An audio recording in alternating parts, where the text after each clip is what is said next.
Introduction: The Sublimation Threshold. Humanity has been indoctrinated from its very foundations in the false religion of gradual transition. The ordinary individual, completely blind to the implacable laws of solid-state thermodynamics, firmly believes that to transform his harsh and heavy reality, he must first melt it.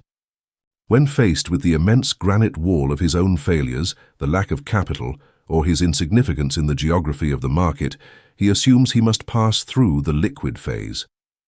This liquid phase is the swamp of emotional wear, doubt, uncertainty, prolonged suffering, and the linear effort that consumes him drop by drop.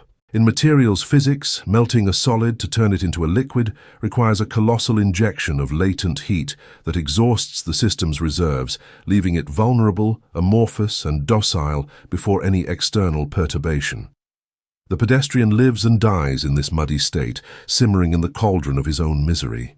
High-pressure physics, however, reveals to us a geometric and thermal anomaly reserved exclusively for closed systems of maximum tension: sublimation. In this thermodynamic vertex, when a solid is subjected to an absolute atmospheric vacuum and a concentrated injection of energy of destructive magnitude, the matter changes. The material undergoes a structural alteration so violent that the laws of classical transition collapse. The material abandons its solid state and is instantly transformed into an expansive gas, completely eluding the humiliating liquid phase. There is no melting. There is no dripping. There is no waiting time. The solid simply disappears from its original configuration and expands with violence to occupy the entire volume of its container. For the architect of the now, this phenomenon is not a simple laboratory curiosity. It is the only acceptable operating method for the conquest of the three-dimensional plane. The Monarch flatly refuses to transit through the mud of human emotions. He does not negotiate with pain, he does not gradually process rejection, nor does he melt the walls of his enemies through slave-like patience. He isolates his psyche in a hermetic vacuum chamber, eliminating any oxidizing atmosphere of social noise.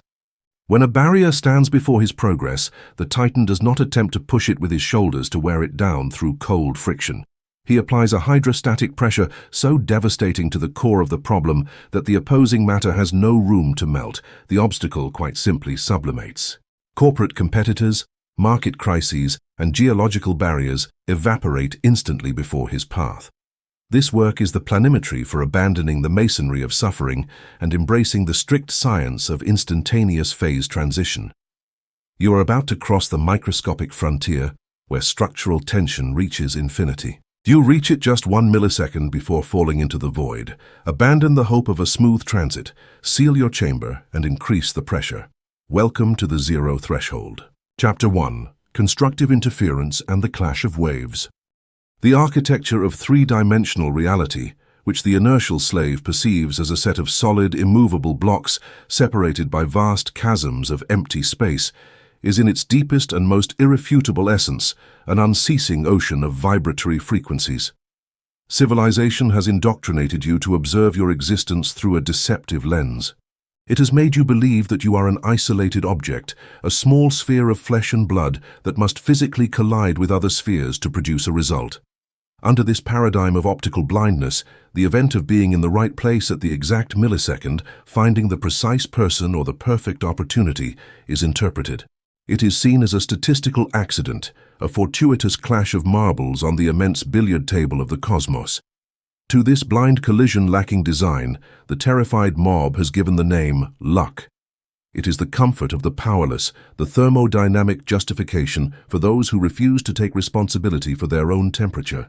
But when the architect of the now descends to the depths of pure acoustics and fluid dynamics, the illusion of luck disintegrates, revealing the terrifying, cold, and perfect mathematics of wave propagation.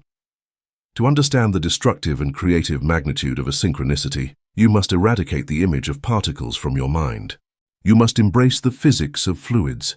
Imagine the immensity of a dark ocean, a colossal body of water subject to unceasing barometric pressures and the gravitational forces of the moon. On the surface of this ocean, millions of waves travel simultaneously in all directions, created by gusts of wind or undersea eruptions. Wave physics dictates an unshakable law. When two of these waves cross their paths, they do not collide like two rocks, destroying each other or bouncing in opposite directions. Waves are pure energy in motion, and energy does not experience solid friction. Energy experiences interference. It is in the study of this interference where the source code of human mastery over chance resides. If a wave travels through the ocean and meets another wave, and both possess chaotic, misaligned, and asymmetrical frequencies, that is, the peak of one wave coincides exactly with the trough of the other, interference occurs. Opposite energies cancel each other out in the millisecond of their meeting. The water, which moments before rose with force, suddenly flattens. Kinetic energy is annihilated in a silence of entropy, and the ocean becomes once again a flat, dead, and boring surface. This is the exact portrait of the inertial slave's existence. The 200 Hz ordinary man walks through the economic and social matrix, constantly emitting longitudinal pressure waves through his thoughts and the contractions of his own heart. But because his chest is a cracked crucible, full of the dross of doubt and the terror of the future, the waves he emits are weak and erratic. The world around him is full of waves of opportunity. An investor seeking a project, a client needing a solution, a strategic alliance waiting in the shadows. These opportunities travel through the fabric of space-time with their own wavelength. When the slave goes out to seek luck, his wave of desperation invariably clashes. It clashes against the wave of opportunity. Since they are out of phase, as the frequency of fear can never align with the frequency of capital or power, destructive interference occurs. The crests cancel out. Opportunity passes by his side without even brushing him. The door does not open, and the contract is not signed. Reality flattens before his eyes, leaving him in the plane of anonymity. And the slave, unable to audit the acoustics of his own failure, looks to the grey sky, curses the gods, and laments his bad luck, ignoring that he himself was the engineer who cancelled the miracle through the emission of his own dissonance. The architect of the now, the monarch who has assumed the tyranny of geometric perception, loathes destructive interference.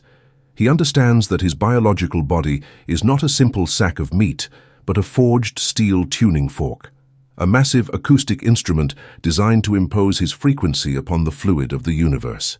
The architect knows that to forge a coincidence that alters the course of his lineage, he must manipulate physics until achieving the inverse phenomenon, constructive interference. Let us return to the dark ocean. In rare and terrifying occasions, driven by precise currents, two waves of identical frequency cross. When the crest of the first wave converges millimetrically with the crest of the second wave, there is no cancellation. There is no flattening. The cosmos, in strict obedience to the sum of the amplitudes, merges both energies into a single point of space-time. The result is an oceanic aberration, a structural anomaly. Ancient sailors called it the wall of water, and modern oceanography calls it the rogue wave or monster wave. It is a mountain of liquid water that rises from nothing, doubling or tripling the height of the original waves, accumulating a gravitational mass and kinetic energy so brutal that no hull can resist it. It is born from apparent silence, rises with the force of a liquid skyscraper, and destroys any three-dimensional obstacle that has the audacity to float in its path. Synchronicity, that perfect coincidence, that fortuitous meeting in a hallway that ends in $1 million contract, is not an accident. It is your own personal and devastating rogue wave. It is the geological result of constructive interference between the high-pressure wave of your unmovable certainty and the wave of the resources of the external universe.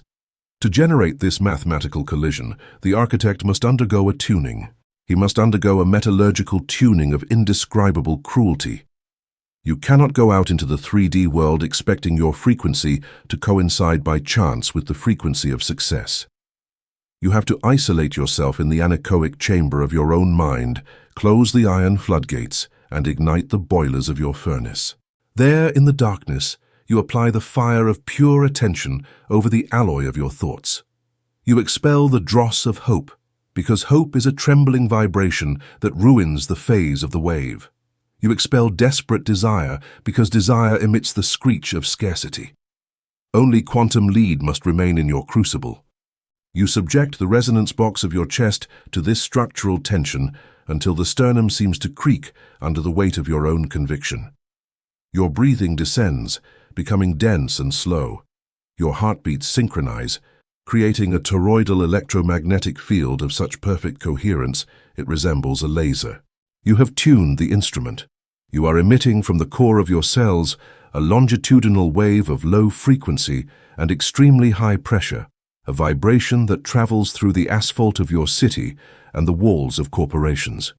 You do not beg for an opportunity. You emit the exact mold in which it must fit. Then, with the glacial slowness of a supermassive star, the architect leaves his isolation and enters the fabric of the outside world. He walks through the hallways of his industry and attends meetings, but he does not do so with the haste of a hungry hunter. He moves wrapped in his own barometric pressure. As he advances, the fluid of reality responds. The universe, which is an infinite and docile resonance box, is crossed by innumerable waves of capital, talent, information, and power. When these waves detect the colossal emission from your chest, chance is forced to kneel before geometry. The wave of an investor seeking your level of audacity, or the wave of a change in legislation that favors your monopoly, aligns in phase with your own emission. The moment of the clash is of a subtle and invisible violence. Physically, it may seem a trivial instant, a spilled cup of coffee. It forces you to stop, miss your flight, and sit next to the corporate director you were trying to contact for months. An apparent detour in your route places you on the same marble tile as your future most lethal ally. The inertial slave would exclaim, "What an extraordinary stroke of luck!" He ignores, with the blindness of one who does not understand the architecture of the invisible, that the coincidence was forged by force, calculated thermodynamically, and welded to reality by the unceasing pressure of your own acoustic emission. In the instant of the crossing, your power multiplies exponentially. The rogue wave rises in the midst of the apparent calm of your routine. Constructive interference generates a kinetic energy injection so massive that bureaucratic walls are pulverized before your advance in seconds. Closed doors break from their steel hinges. Financial resources flow to your vaults. Synchronicity becomes an acoustic ram driven by the weight of galaxies. It is imperative that the Titan understands that this mechanics of wave clashing is not a sporadic event that happens once in the lives of the lucky. Synchronicity is a state of permanent residence for the master of character. If you maintain the tension of your steel cable without yielding a millimeter, if you refuse to lower the density of your certainty when the market tries to scare you with a crisis, your body becomes a continuous emitter of waves in perfect phase. Your life transforms into a continuous fabric of geometric miracles. You discover with glorious apathy that you do not have to break your bones pushing the heavy wheel of the economy. You simply have to walk with the correct tuning, and the three-dimensional universe will organize a choreography of constructive collisions to carpet your path with gold, power, and authority. However, maintaining this resonance demands an optical sacrifice few are willing to pay. Voluntary blindness to the apparent lack of immediate results.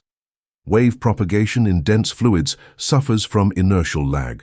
When you strike the tuning fork of your chest, the wave must travel through the thick mud of the matrix. It may take days or weeks for your wave to find its geometric partner in the vast ocean of the cosmos. In this latency period, the slave despairs. He does not see the wave rise immediately, assumes physics has failed, lowers his shoulders, and changes his frequency. In doing so, he misaligns the phase. Destructive interference rules again, cancelling the wave that was already forming in the depths just before it broke on the surface. The slave aborts his own miracle for not having the atomic resistance to endure the weight. The architect of the now, forged in the titanium of patience, knows the truth. He knows that time is simply the friction of space measuring the slowness of dense matter. He does not withdraw his attention. He holds the heavy vibration of quantum lead with a stubbornness that defies sanity. He understands that while he maintains the emission, the math of interference is an unshakable law. He walks through the 3D world, not as an anxious seeker, but as the core of a hypermassive magnet, dragging the lines of force and forcing the events of chance to collide in his presence. You have ceased to be the drifting cork. You are the tectonic quake. Chance is the pseudonym matter uses when bent by a king. Chapter 2. Orbital Resonance and the Attraction of Celestial Bodies. There is a regrettable superstition that rules the social and commercial interactions of modern humanity, a belief so childish and pathetic that it has paralyzed the growth of entire empires before their foundations were even excavated. It is the doctrine of the chance encounter, the myth that great alliances are born of luck. The 200 Hertz inertial slave has been taught that success depends on being in the right place at the right time, or possessing the skill to please crowds in the marketplace.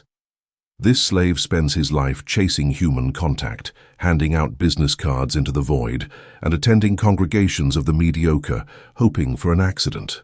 He moves through his industry like a wandering asteroid, an amorphous rock without a definite trajectory, blindly crashing into other debris in the darkness of space, wearing himself out in every useless collision and calling this exhaustion effort. This view of human relations is a blasphemy against the laws of astrophysics. For the architect of the now to reclaim sovereignty over the encounters that will dictate his destiny, he must forever abandon the sociology of the masses and adopt the relentless optics of celestial mechanics. The cosmos is not a billiard table where spheres collide by chance. It is a tapestry of exact gravitational tensions. If you wish to understand why certain people enter your life, why elite clients elude or seek you, and why synchronicity brings you correct allies with blood-chilling precision, you must study the great law of astronomy, orbital resonance. In the immensity of deep space, heavenly bodies do not move guided by haphazard chance. Consider gas giants and their moons, or massive planets orbiting a stellar core. Occasionally, the orbits of two or more celestial bodies synchronize such that their periods form a perfect mathematical ratio. Their gravities, instead of ignoring each other, intertwine rhythmically. They attract and adjust each other. This is orbital resonance. When two bodies enter this state, their trajectories become eternally stable. A massive body does not find its orbital companion by chance. It captures it because the wavelength of its gravity fits millimetrically with the mass of the other. They anchor in the void, and no minor disturbance can part them. The ordinary individual never experiences this level of resonance because his psychological and thermodynamic mass is insignificant. The slave is light, fragile, and his core is extinguished. Lacking a dense center of gravity, he cannot exert an attraction force upon anyone possessing true value. He attracts only other light bodies. He attracts clients who haggle over price, partners who flee at the first storm, and friends who only orbit while the weather is favorable. He complains that he is surrounded by mediocrity, ignoring that mediocrity is the only geological material his weak gravitational field is capable of retaining. Heavy matter ignores him. Heavy matter, the men and women forged in titanium, tungsten, and gold, traverse his solar system without flinching because the slave's gravity is insufficient to curve their massive trajectories. The synchronicity that introduces you to the giants of your industry is the result of a gravitational collapse. The architect of the now understands that going out to look for valuable people is a violation of physics. A sun does not go out to look for planets. The sun increases the thermonuclear pressure in its core, fuses hydrogen with terrifying violence, increases its mass, and lets space-time do the work of gathering. To forge this attraction of celestial bodies, your first military directive is the densification of your own character until reaching the temperature of quantum lead. This is executed in the forge of absolute isolation. You must tear from your chest the biological mammalian need to please the crowd. The desire for validation is an expansive gas that decreases your density. It makes you voluminous but hollow. You must compress your matter. You lay the foundations of your empire in the dark. Reduce your words to the minimum, purge excuses, and adopt a work ethic so cold and heavy that your biology emits radiation. As you sustain this internal pressure, your gravitational field expands. The thermal radiation you emit stops being the tepid, scattered heat of the common man and becomes the background radiation of a neutron star. This is where the mechanics of synchronicity begin to spin their steel cables into the fabric of reality. The universe, detecting this massive gravitational anomaly in the 3D matrix, is forced to restructure the orbits of the elements around you to maintain the balance of the equation. Observe the metallurgy of this attraction. Asymmetric capital and market-dominating opportunities are not made of cork or balsa wood. They are forged in heavy metals. They are dense, demanding, high-temperature entities. Along their own orbits, these giants repel low-frequency masses because weakness is acoustically unbearable to them. But when your gravitational wave crosses the vacuum and hits them, the miracle of resonance occurs. They feel your weight. They perceive without a single syllable of persuasion that they have entered the event horizon of a monarch. The attraction is instantaneous, geometric, and brutal. The event manifests as a perfect coincidence. The contract that takes years for an ordinary man materializes in your hands in a matter of days. The competitor who planned to destroy you suddenly feels the barometric pressure of your authority and decides to offer an alliance. The universe folds the distance between massive bodies because physics dictates that great masses must gravitate together. Your density collapsed the distance between orbits. However, the non-negotiable corollary of possessing such devastating gravity is the thermodynamic purge of your environment. The slave cries when he loses old friends, or when certain clients walk away when he tries to raise his prices. He sees loss as a tragedy, failing to understand the mechanics of stellar radiation. When you raise your internal temperature and multiply your density, you become an incandescent forge. The light bodies, the individuals composed of ice and clay, who used to orbit around you when you were weak, cannot withstand your new heat. In astrophysics, massive young stars emit powerful stellar winds. They sweep away the gas and light dust of their system, pushing the dross to the darkest reaches of space, leaving only the rocky, dense planets capable of withstanding the hell of their proximity. Your structural evolution will do the same. Your new attitude will emit a solar wind that sweeps the mediocre away. They will leave you offended, accusing you of having become cold, distant, or arrogant. This purge is not collateral damage. It is a necessity of the strength of materials. You cannot sustain an empire of steel if your foundations are full of low-vibration debris. Rejoice for every inertial individual who evaporates. For each one who flees, frees space in the gravitational fabric so that a truly massive body, an ally forged in tungsten, can take their place and enter perfect orbital resonance with you. The assimilation of this sovereignty demands that you annihilate social nervousness. The architect never forces a relationship. Entering a boardroom or a negotiation with the anxiety of one who needs to be accepted is to invert the law of gravity. It is behaving like an erratic comet begging the sun to lend it some of its light. The king at his center takes his seat, expands his ribcage, and lets his mass speak. You know that if the counterpart possesses the proper intellectual and financial tonnage, resonance will be inevitable, gravity will do the dirty work. And if the counterpart is low density, if they fear your price, you assume with the apathy of a forensic doctor that the material did not pass the tensile test. You do not argue with cork for not being steel. You let it float into the drift of its own irrelevance and maintain your position unmovable, knowing the void it leaves will be mathematically filled by the next mass that your gravity is already dragging from the horizon. This is not a prize for moral virtue. The universe does not bring people together because they are good or have pure intentions. The cosmos is an engineer deaf and blind to morality. It only obeys density and atmospheric pressure. There are men of ruthless intent who attract empires of wealth and unshakable loyalty because they possess structural tension. They are immensely massive in their certainty, and matter, obedient as a terrified servant, runs to serve them. The inertial slave, despite being kind, noble, and charitable, spends his life in misery because his will is paper and his chest exerts no barometric pressure. Gravityless goodness is simply a gas cloud. Your supreme biological task is to stop trying to change the wind's direction and start increasing your specific weight. For the fabric of synchronicities to weave its steel cables around you, attracting the celestial bodies you need, you must install the icy arrogance of the stellar core in your nervous system. When doubt attempts to assault you, whispering that you are alone, You must remember the optics of attraction. Contacts are not sought, they are collapsed. Alliances are not negotiated from pleading, they are forced from resonance. Close the floodgates of anxiety and return to the forge. Study your discipline. Sharpen your intellect. Harden your physical body and crystallize the vision of your empire until it becomes a memory implanted in your basal ganglia. As you repeat this process, your electromagnetic signature will change. The unmovable pendulum of your center of gravity will begin to warp the fabric of reality. You will feel the resistance of the world decrease because the high-density bodies of your industry have begun to be captured by your gravity well. You will receive messages from masterminds who recognize your acoustics. Capital will flow to you because capital always seeks to rest in the deepest geological basins. You have ceased to be the tired pilgrim walking in search of a miracle.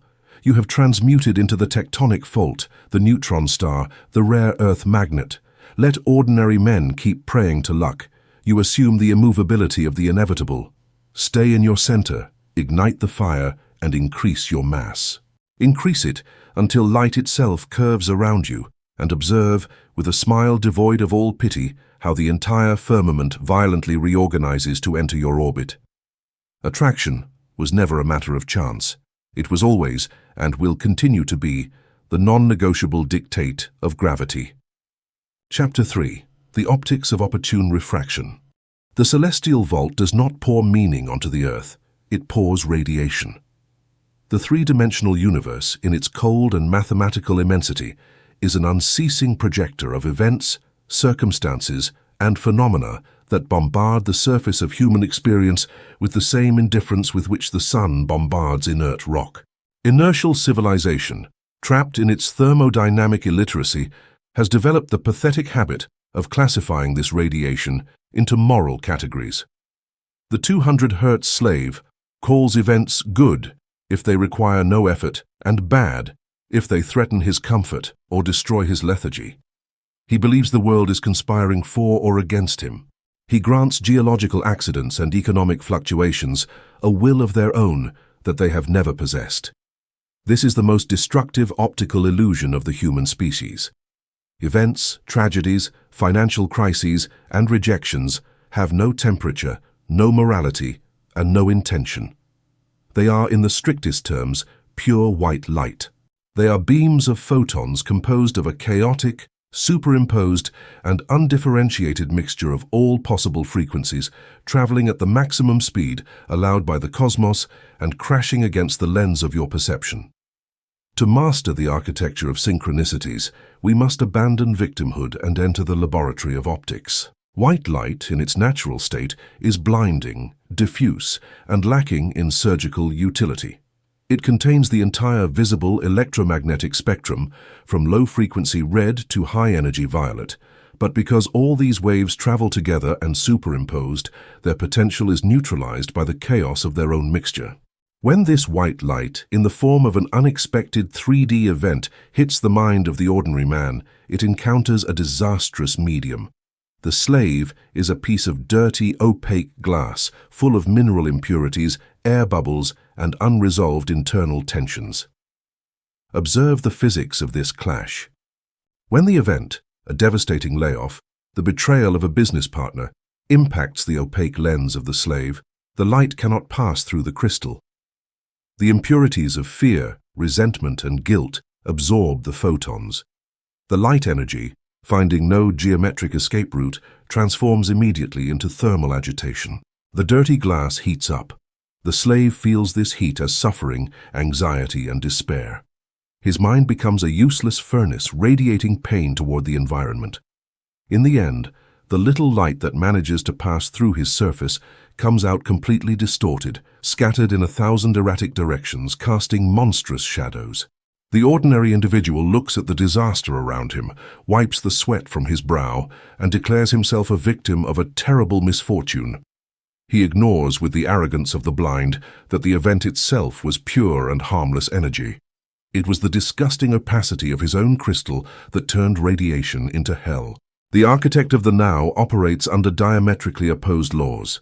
The solitary king does not beg the universe to stop sending white light. He does not ask for crises to stop. He does not seek refuge in the shadows of inaction, and he does not wait for the sun to send him a ray already tinted with his convenience. The architect knows that the secret of absolute sovereignty resides not in controlling the source of emission, but in perfecting the refractive index of the receiving medium. His mind is not cheap glass forged in the haste of fear. His consciousness is a triangular prism of purified silica, hand-carved with lethal geometry. It is cooled slowly in a vacuum to avoid structural tension and polished with diamond dust until reaching a transparency that borders on the inhuman. When the same ray of white light, the same crisis, the same rejection, crashes against the architect's prism, the most majestic phenomenon of physics occurs: opportune refraction. Snell's law dictates that when light passes from a less dense medium, like air, to an infinitely denser medium, like optical crystal, its propagation speed decreases drastically.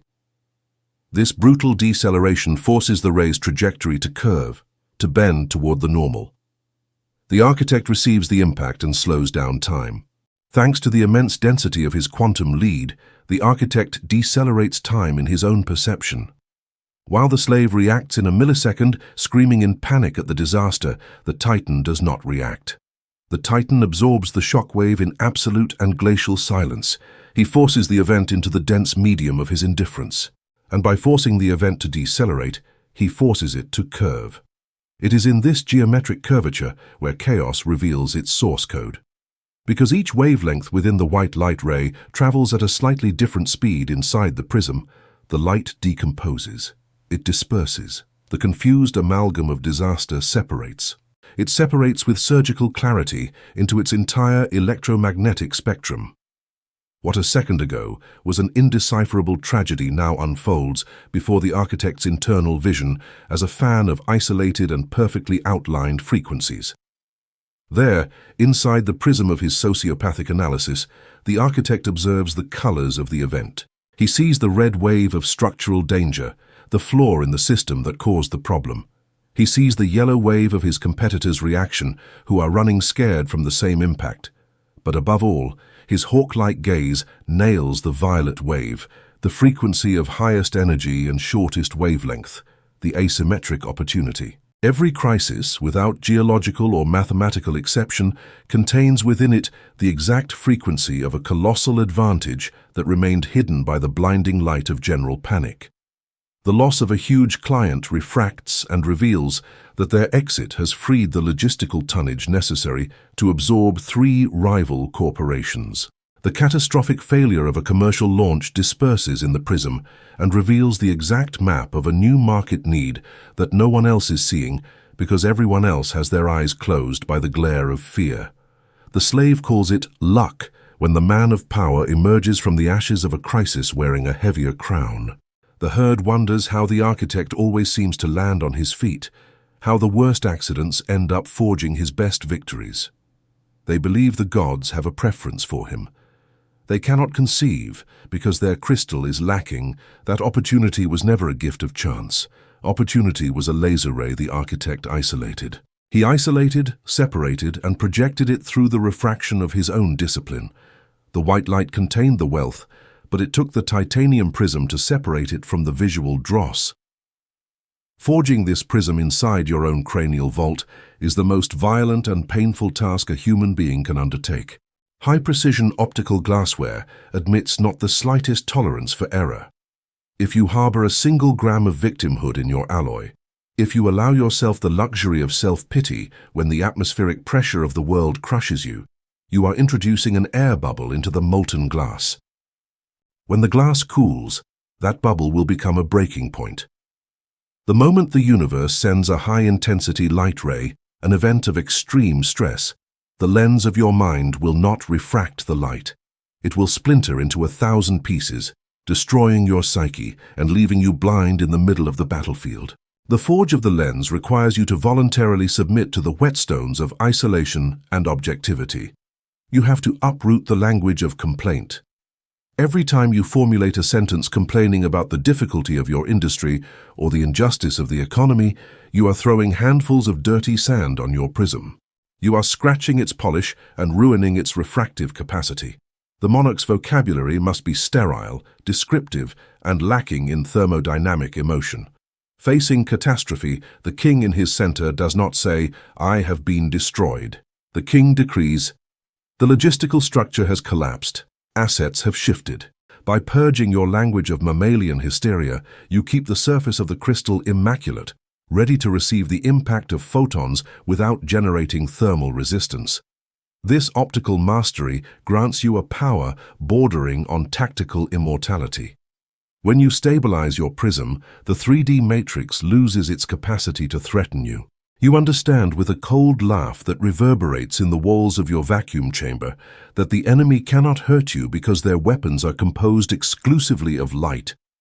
If a competitor launches a smear campaign to annihilate your reputation, you do not raise shields to block the ray. Blocking is accepting friction. You simply remain motionless. Allow the destructive light beam to penetrate your prism, decrease its speed with your sovereign indifference, and refract that public attention to illuminate the launch of your new masterpiece.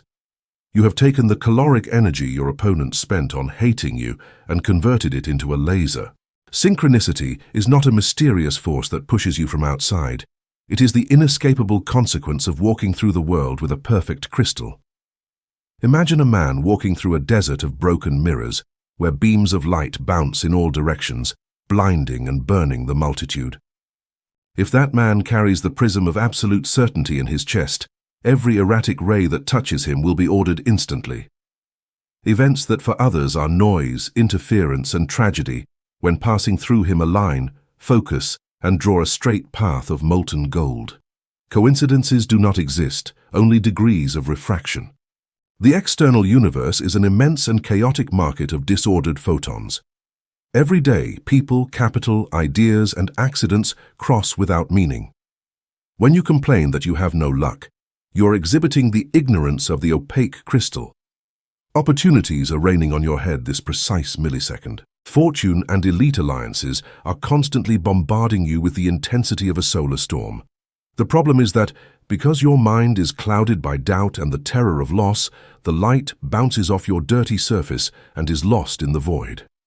You have to dare to assume the immovability of quartz crystal. Stop trying to run after opportunities. Opportunities, being composed of light, will always be faster than your carbon legs. You cannot catch a light ray by chasing it.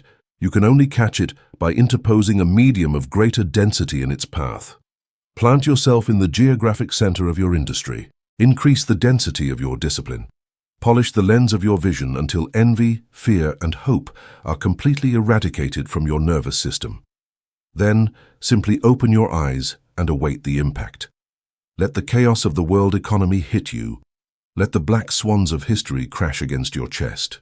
While the rest of the world covers its face terrified by the white blindness of panic, you will keep your gaze fixed, impassive, observing with the boredom of the gods how tragedy curves in the entrails of your prism, decomposing obediently into the 7 colors of the spectrum, delivering into your hands the ray of light. It delivers the light you need to set the horizon on fire and forge your empire on the ashes of chance. Synchronicity does not choose you. You refract it. Chapter 4. Spontaneous Crystallization and the Saturation Point. They adore the narrative of instant success because it exempts them from the thermodynamic responsibility of forging their own reality. If triumph is a random lightning bolt, then the slave is not to blame for living in misery. He simply hasn't had the luck to be hit by the storm. This narrative is a scientific aberration. It is a direct insult to the laws of crystallography and fluid physics. In the 3D universe, in the rawness of heavy matter, lightning bolts of fortune do not exist. Nothing possessing true mass is created in a millisecond from nothing. What the rabble perceives as a sudden miracle is the violent result of high-tension crystallization. To dismantle the illusion of sudden success and assume dictatorial control over time and matter, you must abandon cheap psychology and dive into the thermodynamics of solutions. In materials chemistry, there is a process by which a liquid is forced to contain an infinitely greater amount of solute than normal laws allow. If you take a container of water, subject it to the violence of fire until reaching the boiling point, and dissolve immense amounts of mineral salt, the liquid absorbs the matter. At high temperatures, the kinetic energy of molecules is so frenetic that the structure holds the dissolved material. But the miracle is in the cooling. If you remove the container from the fire and allow the liquid to cool extraordinarily slowly, isolating it from any external vibration, impurity, or gust of wind, the liquid descends to room temperature without returning the salt to its solid state. The result is a supersaturated solution. To the eye, it is just still water. But the solid-state physicist looks at that container and feels reverential terror at the atmospheric pressure contained. He knows that liquid is not at peace, it is in a state of terrifying structural tension. It is a thermodynamic time bomb. It is charged with massive potential energy that desperately craves a solid form. You, as the architect of the now, are that silica container. The invisible, dark, and exhausting work you perform in the silence of your own isolation is the process of dissolution under fire. For months, or perhaps years, you rise every dawn before the sun warms the earth. You study, you forge systems, you design products. You sacrifice the ephemeral pleasure of the masses and accumulate knowledge, discipline, and capital. You are throwing tons of solute into the water of your own consciousness. You increase the temperature of your will to the boiling point, absorbing the pain of rejection and the frustration of closed doors. But here lies the dividing line between the monarch and the inertial slave. The slave, if he ever gathers the energy to work hard for a week, cannot stand the tension of supersaturation.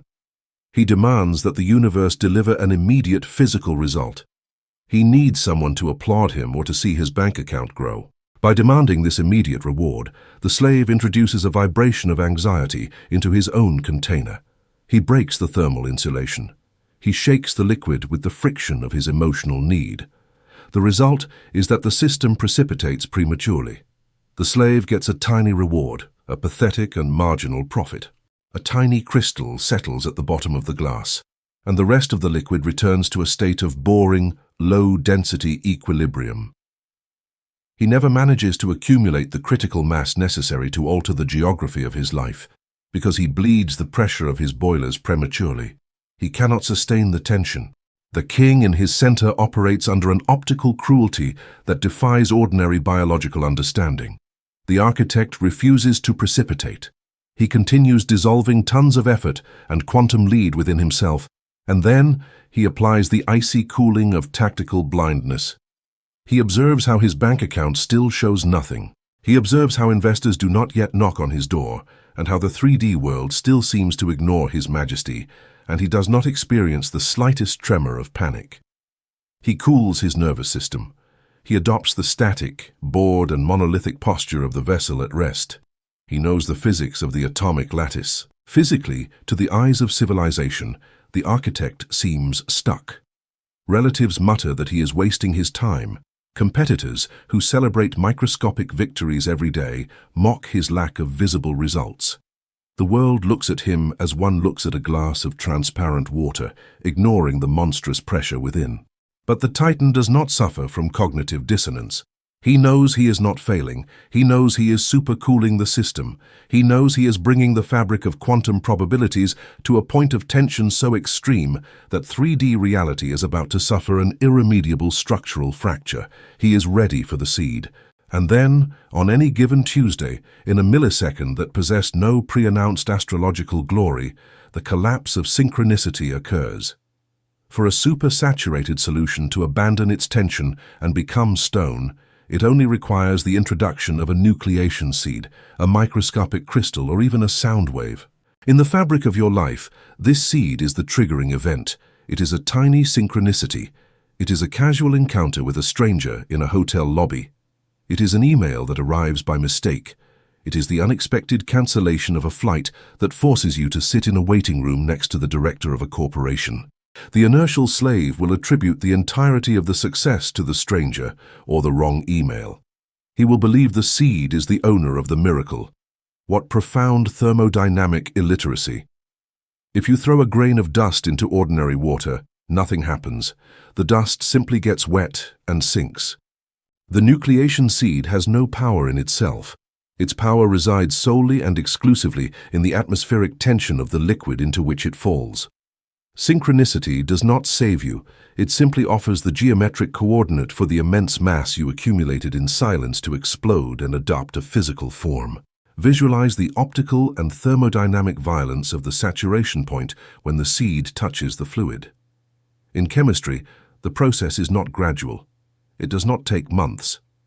It occurs with the speed of fire spreading in an atmosphere of pure oxygen. From that small seed, billions of atoms rush upon each other. They fit with amazing mathematical precision. They build a crystalline network of titanium.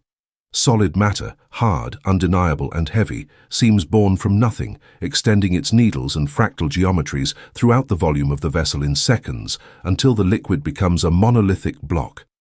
This is the exact X-ray of the day your empire materializes. After years of silence and accumulated pressure, that trivial conversation acts as the seed, and suddenly, the crystalline network of economic reality collapses around you. The stranger turns out to be the investor. He hears the quantum lead in your voice. He hears the density of everything you have dissolved inside, and he does not think twice. He seals the pact. That pact attracts by sympathetic resonance 3 new elite clients. The influx of capital allows you to logistically destroy your direct competitor. Territories are ceded. Logistics are conquered.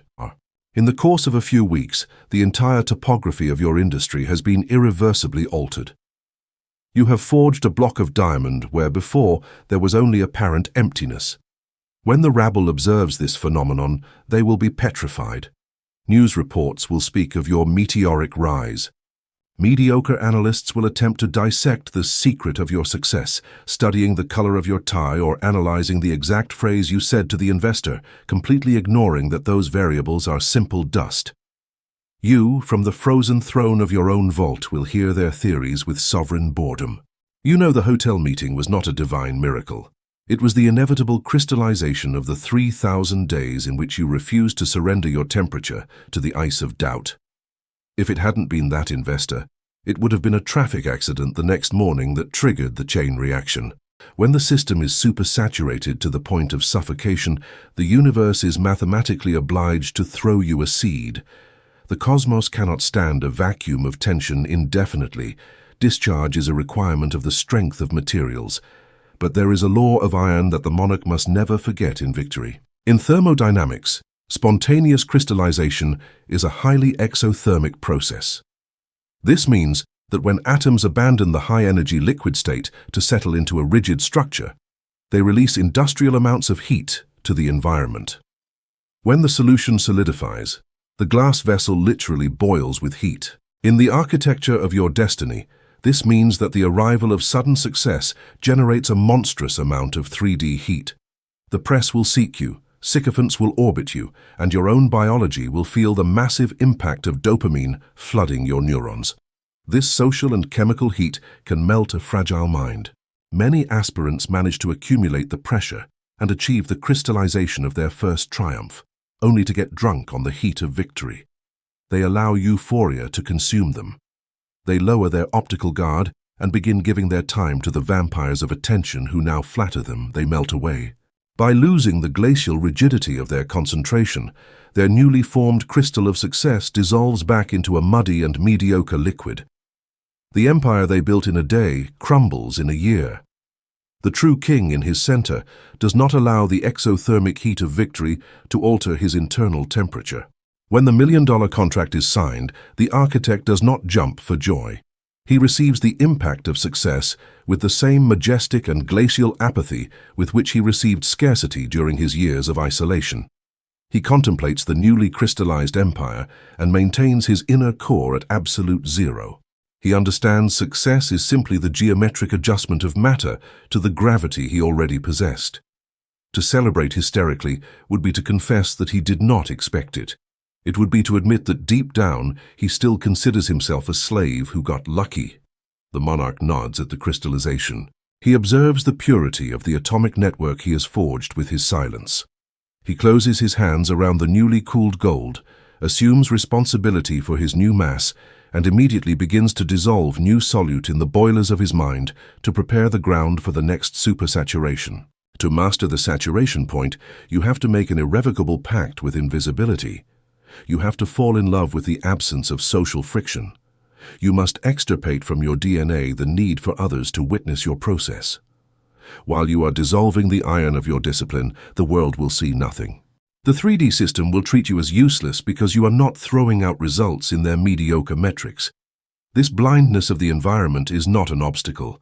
It is the thermal insulation of your own crucible. The ignorance of the masses is the perfect vacuum that prevents erratic vibrations from precipitating your mixture. Immerse yourself in the dark anonymity of the forge. Accumulate barometric pressure until the geometry of your own thoughts becomes so unbearably heavy that the illusion of linear time collapses under your weight. Do not look at the clock. Do not search for nucleation seeds in the street. Do not force the doors of the industry with the bare and fragile shoulders of linear effort.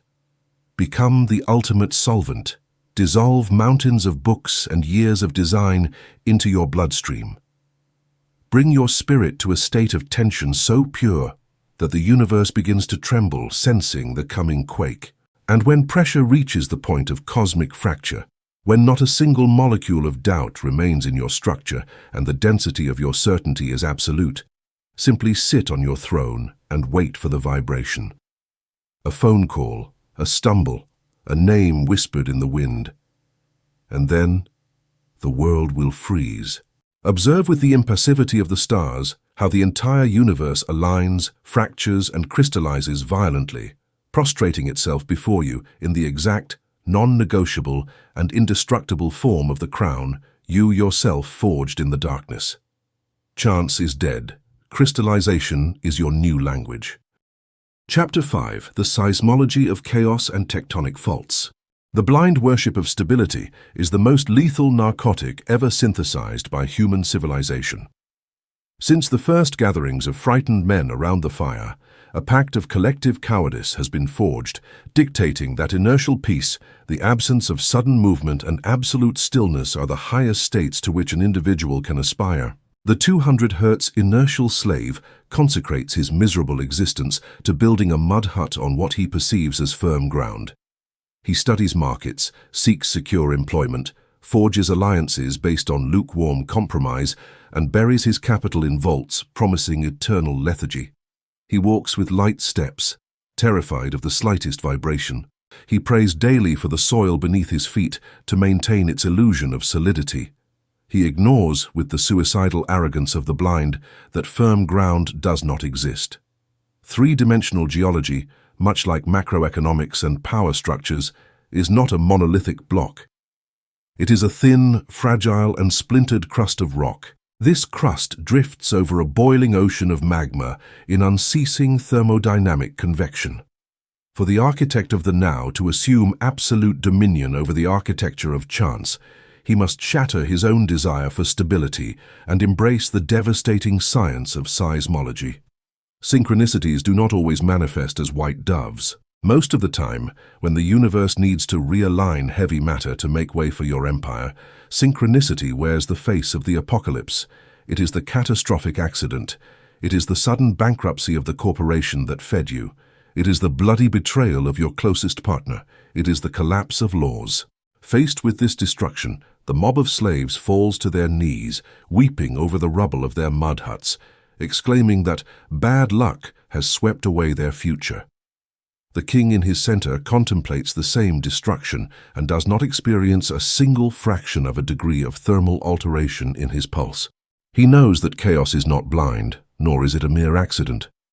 In rock mechanics and geophysics, what the rabble calls an earthquake is the release of energy accumulated through elastic rebound. For decades, two immense tectonic plates with millions of tons of mass push against each other. The friction between them is so colossal that they become locked.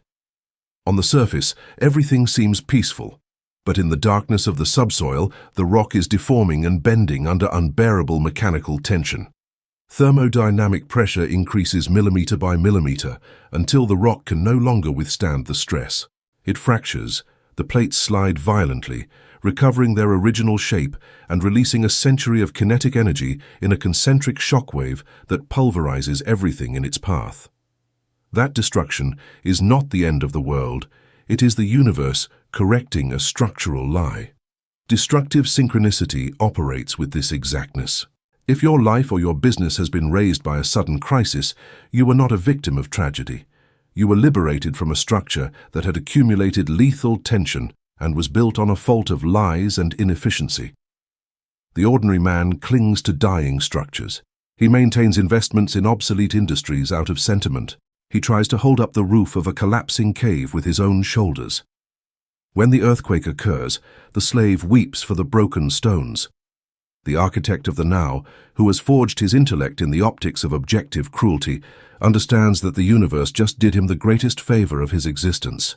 The seismic wave has demolished for free a building that would have cost him years to dismantle. The earthquake has swept away the dross, cleared the ground, and exposed the bedrock upon which the Titan can now cast the titanium foundations of his true empire. Mastery lies in the reading of these tectonic faults. The architect does not wait for the quake to surprise him.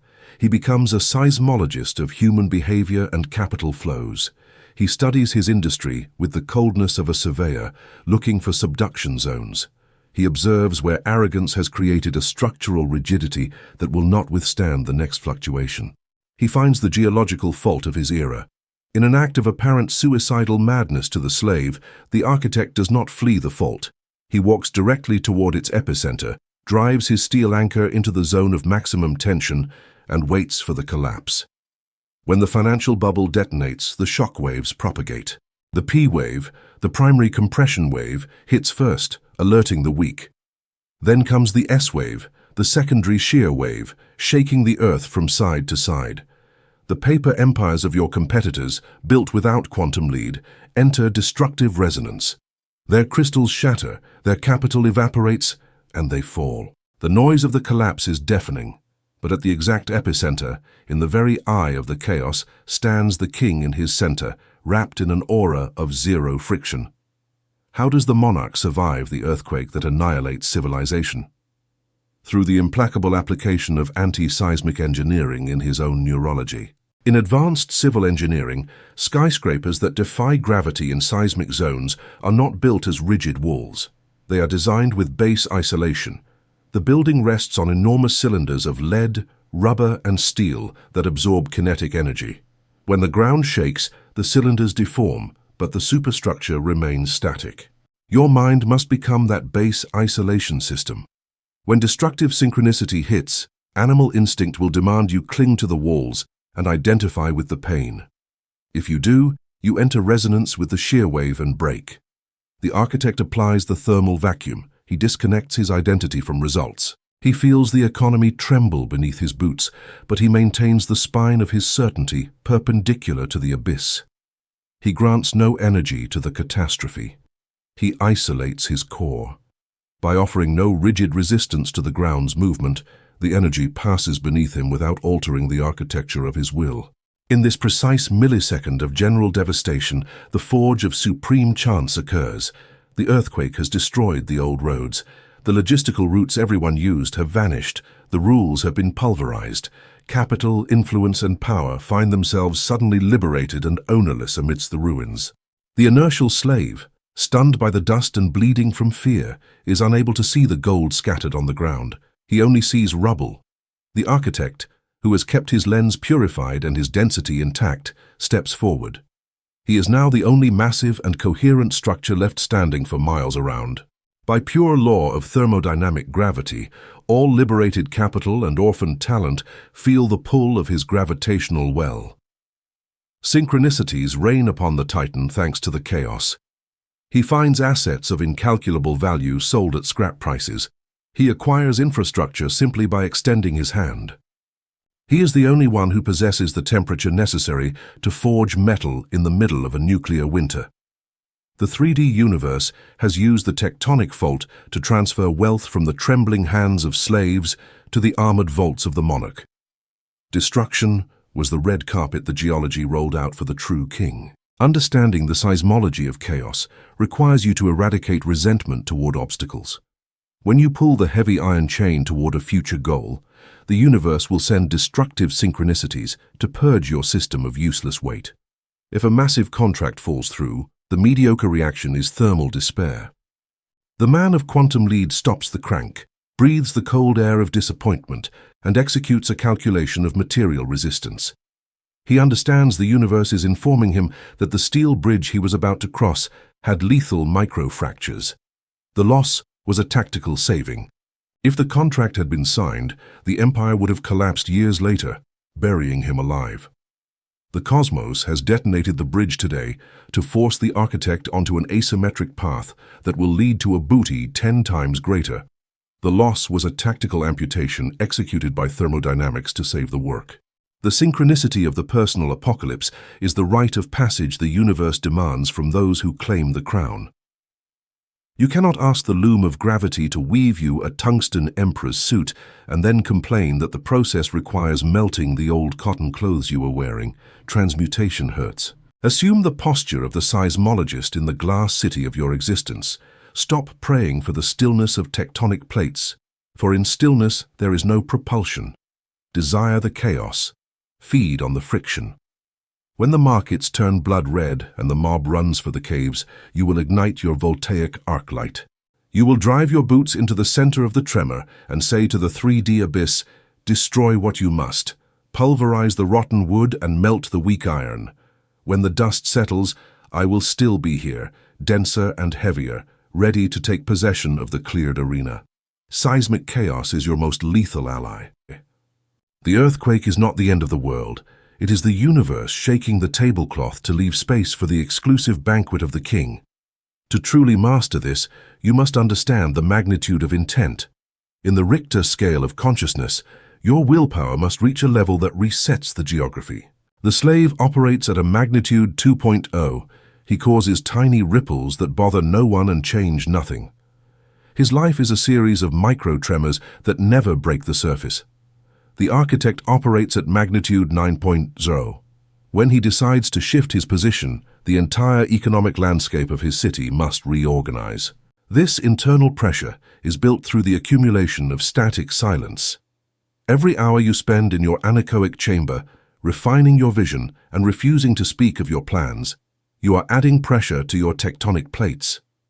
You are increasing the potential energy that will eventually erupt as luck. The world will see the eruption, but they will never see the centuries of internal friction that led to it. They will see the volcanic island appearing in the middle of the ocean and call it a miracle. You will stand on the cooling lava, knowing that you are the one who boiled the sea from the bottom. To maintain your base isolation during the quake, you must practice tactical nihilism. You must look at your current assets, your money, your house, your reputation, and realize they are all temporary structures made of glass. If the earthquake takes them, you do not cry because the architect remains. As long as the architect survives, he can build a skyscraper 10 times higher on the rubble of the old one. The slave loses his house and believes he has lost his soul. The monarch loses his city and simply takes it as an opportunity to redesign the streets. This lack of attachment is what makes you unshakable. Observe the competitive landscape. Your rivals are all building on the same soft sand, competing for the same lukewarm spots. They fear the earthquake because their foundations are shallow. You, by contrast, have dug deep. You have gone past the sand, past the clay, and anchored your spirit in the bedrock of the void. When the big one hits, and in this simulation, the big one always hits, your rivals will be busy trying to save their fragile glass windows. You will be busy capturing the energy of the shockwave to propel your next phase of expansion. You use the chaos as a high-octane fuel for your ambition. The synchronicity of disaster is the ultimate filter. It separates the businessman from the titans. A businessman needs a stable market to survive. A titan needs a catastrophic market to dominate. In the fire of a global meltdown, the titan is the only one who doesn't feel the heat because his internal furnace is hotter. Stop fearing the tremors in your life. The unexpected phone call that ends a partnership, the market crash that wipes out a portfolio, the sudden illness that halts a project. These are not bad luck. They are seismic tests. They are the universe checking if you have installed your base isolation properly. If you break, you go back to the forge. If you stand still, you move to the throne. The 3D matrix is a living, breathing organism that respects only those who cannot be shaken by its tantrums. By remaining static while everything else is in motion, you become the point of reference for the new era. The new world order is always born in the silence that follows the quake. While others are still looking for their bandages and their lost shoes, you are already laying the first titanium beam of the new structure. You are the owner of the ruins, and therefore, you are the architect of the future. The loom of gravity has finished its first major weave. You have seen how waves interfere, how orbits resonate, how light refracts, how solutions crystallize, and how faults fracture. You are no longer a passenger in the vehicle of chance. You are the engine of the inevitable. Your weight is now geological. Your silence is now acoustic armor. Your vision is now a refractive laser. There is nothing left to hope for, because hope is for those who do not understand the physics of their own presence. You do not hope for the gold. You command the gravity that pulls it. Take a deep breath and feel the magma of your own will circulating beneath your skin. The earth is trembling, but you are the reason why. The chaos is swirling, but you are the center of the storm. The ruins are everywhere, but you are the only one with the blueprints for the palace. Step onto the fault line with the confidence of an emperor. Let the ground shake. Let the mountains crumble. Hold your gaze on the horizon and watch as the universe, tired of resisting your immense mass, finally surrenders and delivers the crown. The seismology of your success is now complete. Chapter 6. Magnetic Alignment and the Forge of Chance. The most grotesque tragedy of contemporary civilization is the depressing spectacle of useless effort. If you observe the vast majority of the human species from the cold and distant lens of thermodynamics, you will witness a carnage of kinetic energy. The 200 Hz inertial slave wakes up every dawn convinced that abundance is elusive. He believes power and strategic allies are entities that must be caught through physical pursuit. He runs through the topography of his existence, spending monstrous amounts of ATP, sweating, pleading, pushing closed doors, and competing in an ocean of constant friction. To this hemorrhage of vital energy, the rabble gives the name hard work. However, despite all this structural wear and tear, the slave barely manages to accumulate crumbs. Wealth seems to repel him, opportunities slip through his fingers at the last millisecond, and people with true intellectual or financial tonnage ignore him with glacial indifference. The slave concludes that the universe is a place of scarcity. He assumes he has simply not been touched by the grace of luck. He ignores, with the absolute blindness of one who knows nothing of the fundamental laws of materials physics, that his failure is not due to a lack of movement, but to the most complete and pathetic anarchy of his own atomic structure. He is a broken instrument of inertia. For the architect of the now to claim an absolute monopoly over chance and force synchronicities to kneel before his throne, he must forever abandon the mechanics of collision and linear effort. He must enter the darkness of the blast furnaces, the silence of crystallography, and the study of the most tyrannical force, electromagnetism. The miracle of attracting improbable events, of forging coincidences that alter the destiny of a lineage without moving a single muscle, is not magic or witchcraft. It is pure and strict magnetization physics.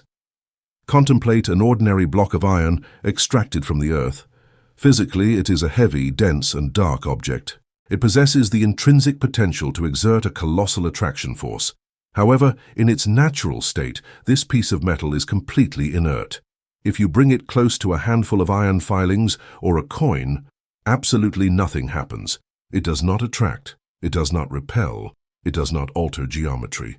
It seems like a dead object. Solid-state physics reveals why. Iron is a ferromagnetic material, but in its raw state, it suffers from devastating internal chaos. Inside this block of iron, at a microscopic level, there are billions of tiny regions called Weiss domains. Each of these domains is, in itself, a small magnet with its own north and south pole. This polarity is dictated by the quantum spin of its electrons. But in ordinary iron, these millions of domains point in completely random directions. One domain pulls left, the neighbor pulls right, another up, and another down. They engage in a microscopic thermodynamic civil war. The sum of these conflicting fields is zero. The sum vectorial of all those conflicting magnetic fields is exactly zero.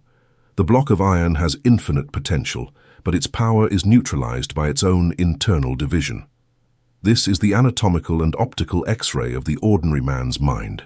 The inertial slave is a demagnetized block of iron, wondering why he cannot attract wealth. He does not realize that his own psychological vice domains are waging a war of mutual annihilation.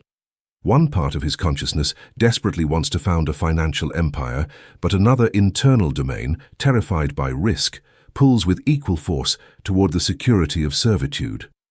One domain yearns for sovereignty and solitude. Meanwhile, another domain, sick with mammalian need, begs for the approval and applause of the mediocre herd. The slave wants to be relentless, but at the same time has a paralyzing terror of offending the weak. This atomic dispersion of his will guarantees destructive interference. The forces cancel out inside his own cranial vault. To the outside, toward the 3D matrix, the slave emits a null magnetic field. He exerts no atmospheric pressure. He does not curve space. Therefore, capital, elite clients and opportunities pass him by without feeling the slightest gravitational pull, floating adrift like dust in the wind. He is invisible to the laws of attraction. The process of becoming the Titan, the geological anomaly that alters the trajectories of men and precious metals miles away, is the process of magnetic forging. In high-precision metallurgy, transforming an inert block of iron into a permanent magnet of extreme power requires calculated thermodynamic violence and isolation. Iron is not magnetized by politely asking its atoms to align. It is magnetized through fire and the dictatorial imposition of a superior field. The architect of the now understands that he must subject his own neurological and spiritual structure to the Curie temperature. In physics, this is the exact thermal point of transition. It is the point at which a material loses its intrinsic magnetic properties and its Weiss domains become completely plastic, fluid, and moldable due to immense thermal agitation. To reach this state in your own biology, you must apply the furnace of solitude and the suffocation of isolation. You must retreat from the masses. Close the doors of your smelting chamber and raise the pressure of your self-criticism until the old structural bonds of your identity melt. Everything you thought you were, your excuses, your childhood fears, your sterile compassion for those who do not wish to rise, must reach their melting point. You must become liquid. The slave's identity must become liquid and burning in the crucible of your chest. This is a process of geological terror because the mind abhors the loss of its original form. But it is exactly in this state of incandescent fluidity where the miracle of quantum architecture occurs, while the iron of your soul is white-hot. While the old Weiss domains have lost their anchorage, the architect applies from the exterior, from the vaulted chamber of his frontal lobe, an immense magnetic field of alignment. This external magnetic field is the quantum lead of your non-negotiable vision. It is the imposition of a single North Pole upon your being. It is the glacial, sociopathic, and absolute decree of what your empire is going to be, devoid of any contingency plan, lacking the slightest doubt, and free from all slave morality. You apply tactical blindness. You refuse to see any other mathematical possibility in the cosmos than the materialization of your dominion. This certainty is not a simple visualization or an ephemeral desire. It is a mechanical torsion force applied directly upon the atomic lattice of your thoughts. Under the suffocating pressure of this single directive, the billions of atomic domains in your psyche, which once pointed in chaotic directions, have no choice but to obey. Like soldiers terrified in the presence of a relentless emperor, every electron of your will turns on its axis and aligns in perfect geometry with the direction of the imposed field. Doubt submits. Fear submits. Laziness and the desire for validation are crushed and reoriented. All internal vectors now point toward the crown. And then, without withdrawing the force field of your vision, you execute a drastic cooling. The tempering. You submerge yourself back into the ice of the 3D world, maintaining the unalterable posture of your shoulders and the dense breathing of authority. Upon cooling abruptly, The atomic domains of your soul lock in place. The crystalline structure is sealed, but now, instead of chaos, there is a chilling military order. Every single atom of your being points in exactly the same direction. There is no more internal civil war. The vector sum of your forces is no longer zero. It has multiplied by billions, becoming a cosmic arrow of density. This arrow pierces the matrix of space-time. You have transmutated literally into a high-power industrial electromagnet coated in titanium and operating in a state of magnetic superconductivity.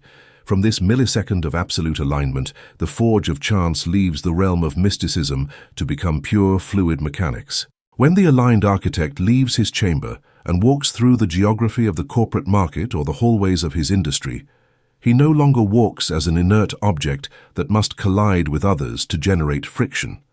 He walks radiating an invisible magnetic field that extends miles ahead of his physical presence. The external universe is an immense container full of iron filings scattered at random. These filings are the people, the resources, the credit lines, the government permits, and the asymmetric opportunities you need to build your empire. For the demagnetized man, these filings seem static or moving without sense. For him, they are impossible to collect unless he goes, one by one, picking them up with hands bloodied by linear wear. But when the Titan, magnetized by the weight of his own tactical blindness, enters the same room or the same market, classical physics collapses. The filings, sensing the violent intrusion, cannot resist. Matter possesses an intrinsic docility in the face of unified geometric force. Suddenly, brilliant talent hidden in a mediocre company feels the gravitational pull of your vision and approaches you, offering absolute loyalty. The airtight investor perceives your magnetic signature, a signature that breathes pure inevitability. His own money is dragged, almost against his rational will, toward the vaults of your projects. Bureaucracy, which for the weak is a concrete wall, organizes and aligns itself into perfect lines of force, opening fluid corridors for your will to advance without aerodynamic resistance. The matrix yields to the magnet. The mob will observe this and give it the pathetic name of magical synchronicity. They will say you were lucky that the investor was in a good mood, that it was a coincidence that the right talent crossed your path, or that the stars aligned. They do not understand that stars do not align themselves. They are dragged. Stars are dragged into position by the deformation of the fabric caused by a mass of your magnitude. What the rabble sees as a series of happy accidents is nothing more than the iron trail obeying the lines of force of the colossal magnet you have become. You did not forge chance by moving pieces with your hands. You forged chance by becoming the magnet that forced the pieces to slide across the board toward your center, overcoming the friction of the cloth. This mechanics of action at a distance completely destroys the dogma of strenuous physical work as the only way to power. Muscular effort denotes desperation. Real magnetism operates in the most sepulchral, heavy, and boring silence of the cosmos. An electromagnet lifting 10 tons of scrap steel does not emit noises of effort, does not sweat, and does not complain. It simply maintains the constant flow of electric current, and the immense mountain of iron obeys the physics. In the same way, the monarch seals his greatest victories by operating from immobility. He stabilizes the voltage of his certainty in quantum lead. He keeps the muscles of his face relaxed and his breathing submerged in the slowness of tectonic plates. Without a word of pleading, he watches the improbable reorganize. He watches as circumstances cross the abyss of economic chaos and adhere magnetically to the armor of his goals. However, carrying this level of atomic ordering in a world of entropic hysteria carries a constant danger of demagnetization. In solid-state physics, a permanent magnet can lose its power under heat. Extreme heat, the application of an opposing magnetic field, or violent mechanical impact are lethal. In the architecture of your sovereignty, extreme heat is excessive exposure to the crowd. The 200 Hz slave radiates constant thermal agitation born from his financial panic, his dramas, and his herd moralities. If you, the aligned monarch, allow your field to submerge in the hot springs of cheap empathy, if you stop to feel pity for the structural poverty of those who refuse the forge, their heat will penetrate your isolation. It will agitate your vice domains. It will make your atoms vibrate again in the chaos of doubt. If you allow this, you will lose your magnetic tension. Your empire will stop attracting gold and begin to crumble, not because the economy has worsened, but because your magnet has been heated by the dross of others' weaknesses. You must stay cold to stay magnetic. Empathy is a thermodynamic leak of power. The application of an opposing magnetic field is allowing the opinion of orthodoxy or frightened authorities to install their frequencies in your brain. When a supposed expert or a scared relative tells you your ambition is impossible, they are trying to apply an exterior magnetic flux to invert your poles. If you pay them attention, the atoms of your will turn to align with their mediocrity. The Titan applies the absolute diamagnetic shield. He bounces the opinion of the outside without processing it, knowing the word of a demagnetized man lacks density and geological weight. Their fields are too weak to touch yours. Finally, violent mechanical impact is the hysterical reaction to temporary failure. If a project falls, and you react by hitting the table and allowing primitive rage to kidnap your frontal lobe, the physical impact of that tantrum shakes the crystalline structure of your psyche. The atoms become disordered by your lack of poise. The architect receives the impact of 3D adversity not as a hammer blow, but as an object absorbed by an acoustic material. He dampens the loss inside his anechoic chamber, maintains the glacial composure of a basalt statue, and refuses to let the external world cause a quake in his internal ordering. The forge of chance is the eradication of the concept of randomness through the monopoly of order. The universe is not a lottery, it is an ocean of iron filings waiting for the directive of a hypermassive magnet. You have lived believing you were inert iron, pitying the currents of society. That hallucination ends here. Return to the blast furnaces of solitude. Apply the Curie temperature upon the dross of your old identity. Cast off the sterile morality that demands you be humble. Impose upon the liquid chaos of your will the electromagnetic field of absolute certainty. Cool the mold in the silence of your own tactical cruelty. When you walk through the dust of civilization again, you will not have to pursue fortune. You will walk, and the metallic sound of capital, alliances, and opportunities dragging across the floor to adhere violently to the sole of your boots will be the only music for the anthem of your sovereignty. Coincidences are magnetized. Chapter 7. Cosmic Tensegrity and the Tungsten Threads. The idolatry of dead weight and inertial masonry is the original sin of human architecture, a conceptual aberration that has condemned thousands of generations to live crawling through the mud of fatigue. Since the first slave piled one stone upon another to erect a primitive wall, civilization has been indoctrinated in the false religion. The 200 Hertz ordinary man believes that to build an empire, he must submit to the law of crushing. He assumes greatness is the result of placing heavy blocks atop one another, using the exhaustion of his nervous system as cheap mortar. In his linear mind, success is a granite pyramid, massive, clumsy, and requiring thousands of men. This worldview engenders the philosophy of continuous effort and the worship of wear by friction. The slave pushes the stone offers resistance, and in that head-on collision, the slave loses his kinetic energy, oxidizes, and dies crushed by the weight of the monument he tried to build. The architect feels only boredom. The architect of the now knows that stacking dense matter is the most primitive way to interact with the 3D universe. When the earth shakes, pyramids of stone crack and crumble because their only unifying force is gravity pushing them down. They lack geometric flexibility, they are rigid, arrogant, and structurally stupid. To reclaim sovereignty and erect an empire that escapes entropy, the Titan must abandon the masonry of wear and enter the most hermetic confines of advanced civil engineering, the domain of cosmic tensegrity. In structural mechanics, tensegrity, a portmanteau of tensional integrity, is an architectural principle that defies intuition. A tensegrity structure does not stand by stacking components. In its purest design, the rigid components that withstand compression forces never touch each other. They are isolated steel pillars seemingly floating in the air. What keeps these pillars in absolute stability is an implacable network of cables under tension. The structure does not rest on the earth. It holds itself in the air through a perfect thermodynamic balance between elements pushing outward and the network pulling inward.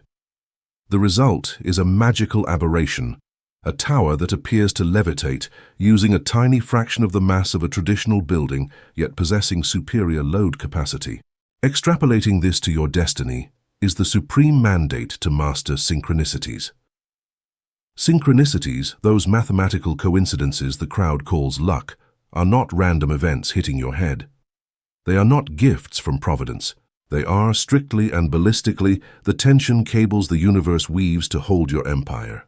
When the inertial slave builds his business, he operates by compression. He takes a pillar of effort, an ad campaign, a sales meeting, and brutally crashes it against the market, trying to force it to fit. He lowers prices to make the masonry fit. He creates excess thermal friction and exhausts his boilers. The universe hates being pushed. Upon sensing the slave's forced compression, the cosmos responds with Newton's third law, repelling the effort with equal force. The slave's castle becomes unbearably heavy, and the slightest breeze of crisis collapses the blocks, because there was never a network to hold them, only the tyranny of the push. The king builds differently. The king in his center builds through cosmic tensegrity. The architect does not force the pieces to touch. He establishes his compression pillars with icy precision. One pillar is his asymmetric product. Another is the capital accumulated without cheap exhibitionism. Another is the legal infrastructure of his monopoly. These pillars are separated in space and time. They do not interact immediately. To competitors, the architect's empire looks like a collection of disconnected elements, a meaningless plan floating in a vacuum. The mediocre laugh, wondering how the titan intends to hold it all up without sweating in the trenches or networking. What idiots cannot perceive is the crushing, microscopic force of tension the monarch applies to the 3D matrix. This tension is not a physical cable. It is the electromagnetic frequency of his non-negotiable will. It is quantum lead. The architect anchors himself in the vacuum of his certainty and refuses to doubt. By sustaining this structural tension uninterrupted, he forces the physics of the cosmos to respond. The 3D universe does not tolerate the imbalance of magnetic forces. When the vacuum of space feels the pressure of your certainty pulling from multiple angles, the fabric of space-time begins to spin the cables of integrity. And here is where the miracles of calculated chance occur. The investor you didn't know receives an email sent by mistake containing exactly the analysis of your industry. That is a tension cable connecting your product pillar with the capital pillar. A law changes suddenly, leaving a void only your infrastructure can fill. To understand the destructive resistance of these synchronicities, we must examine the material. The cosmos does not use silk. Physics demands tension that supports the fire of stars. The universe weaves with tungsten threads. In the periodic table, tungsten, wolfram, is an anomaly of density and resistance. It possesses the highest melting point of all metals, exceeding 3,400 degrees Celsius.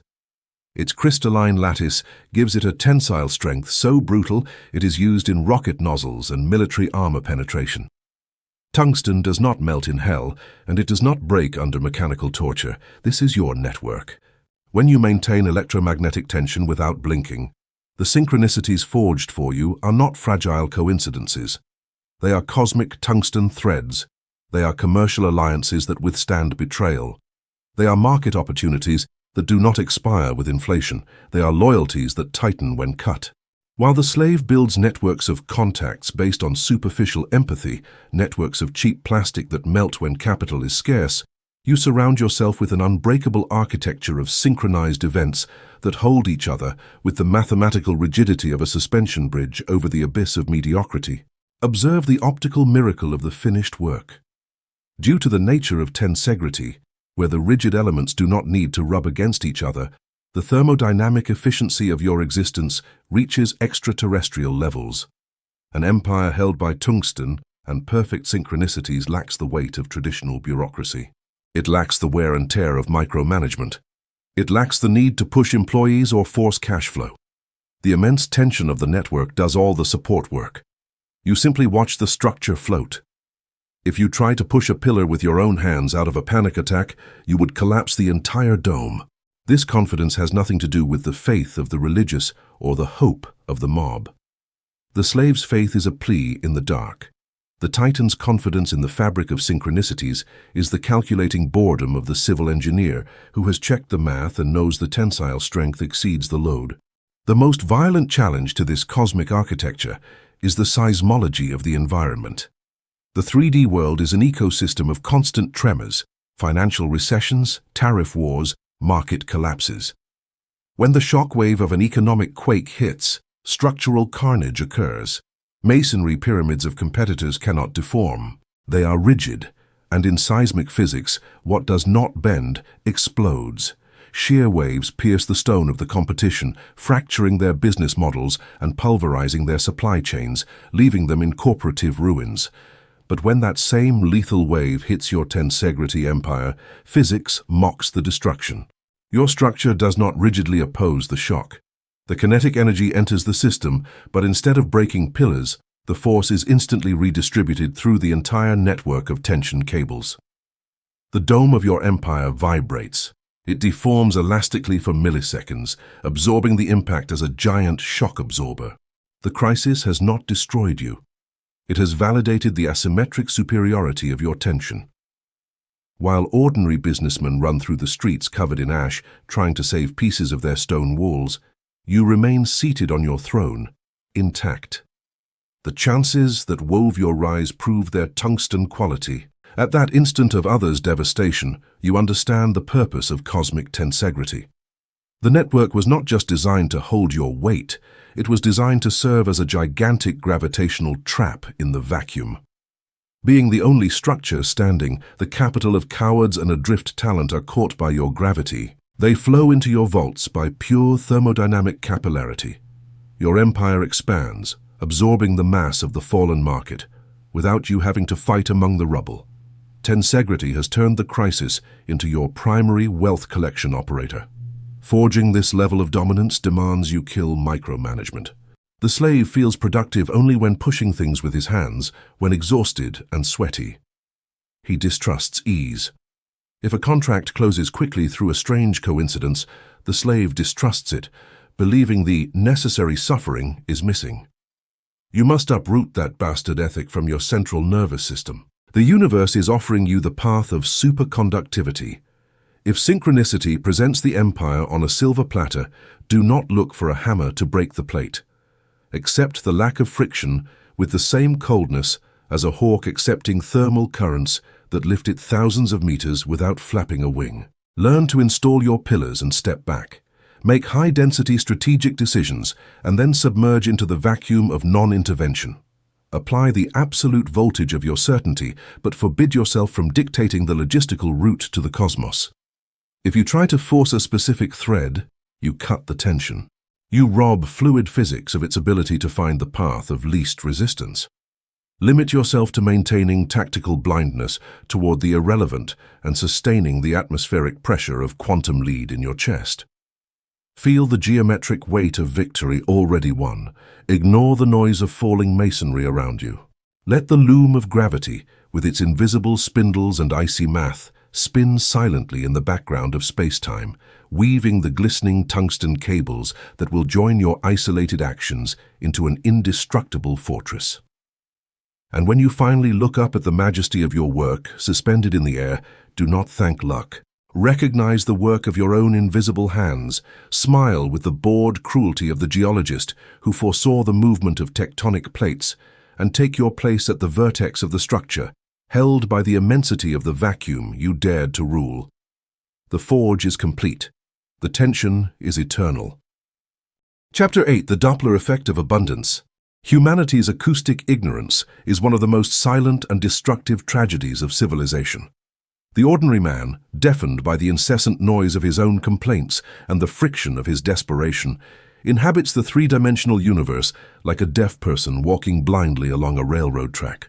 He has convinced himself through fables of inertia and laziness that when success, extreme wealth, or absolute power decide to manifest, they do so through an instantaneous and magical appearance.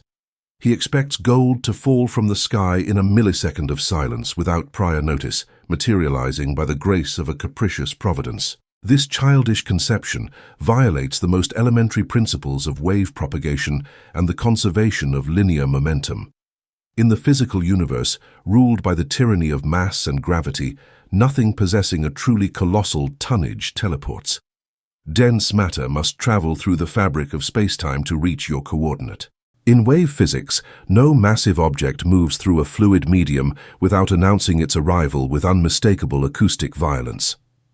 This announcement of high barometric pressure is what the architect of the now calls the Doppler effect of abundance. To master the reading of synchronicities, you must dive into geometric acoustics. The Doppler effect is the apparent change in the frequency of a wave produced by the relative motion of the source regarding its observer.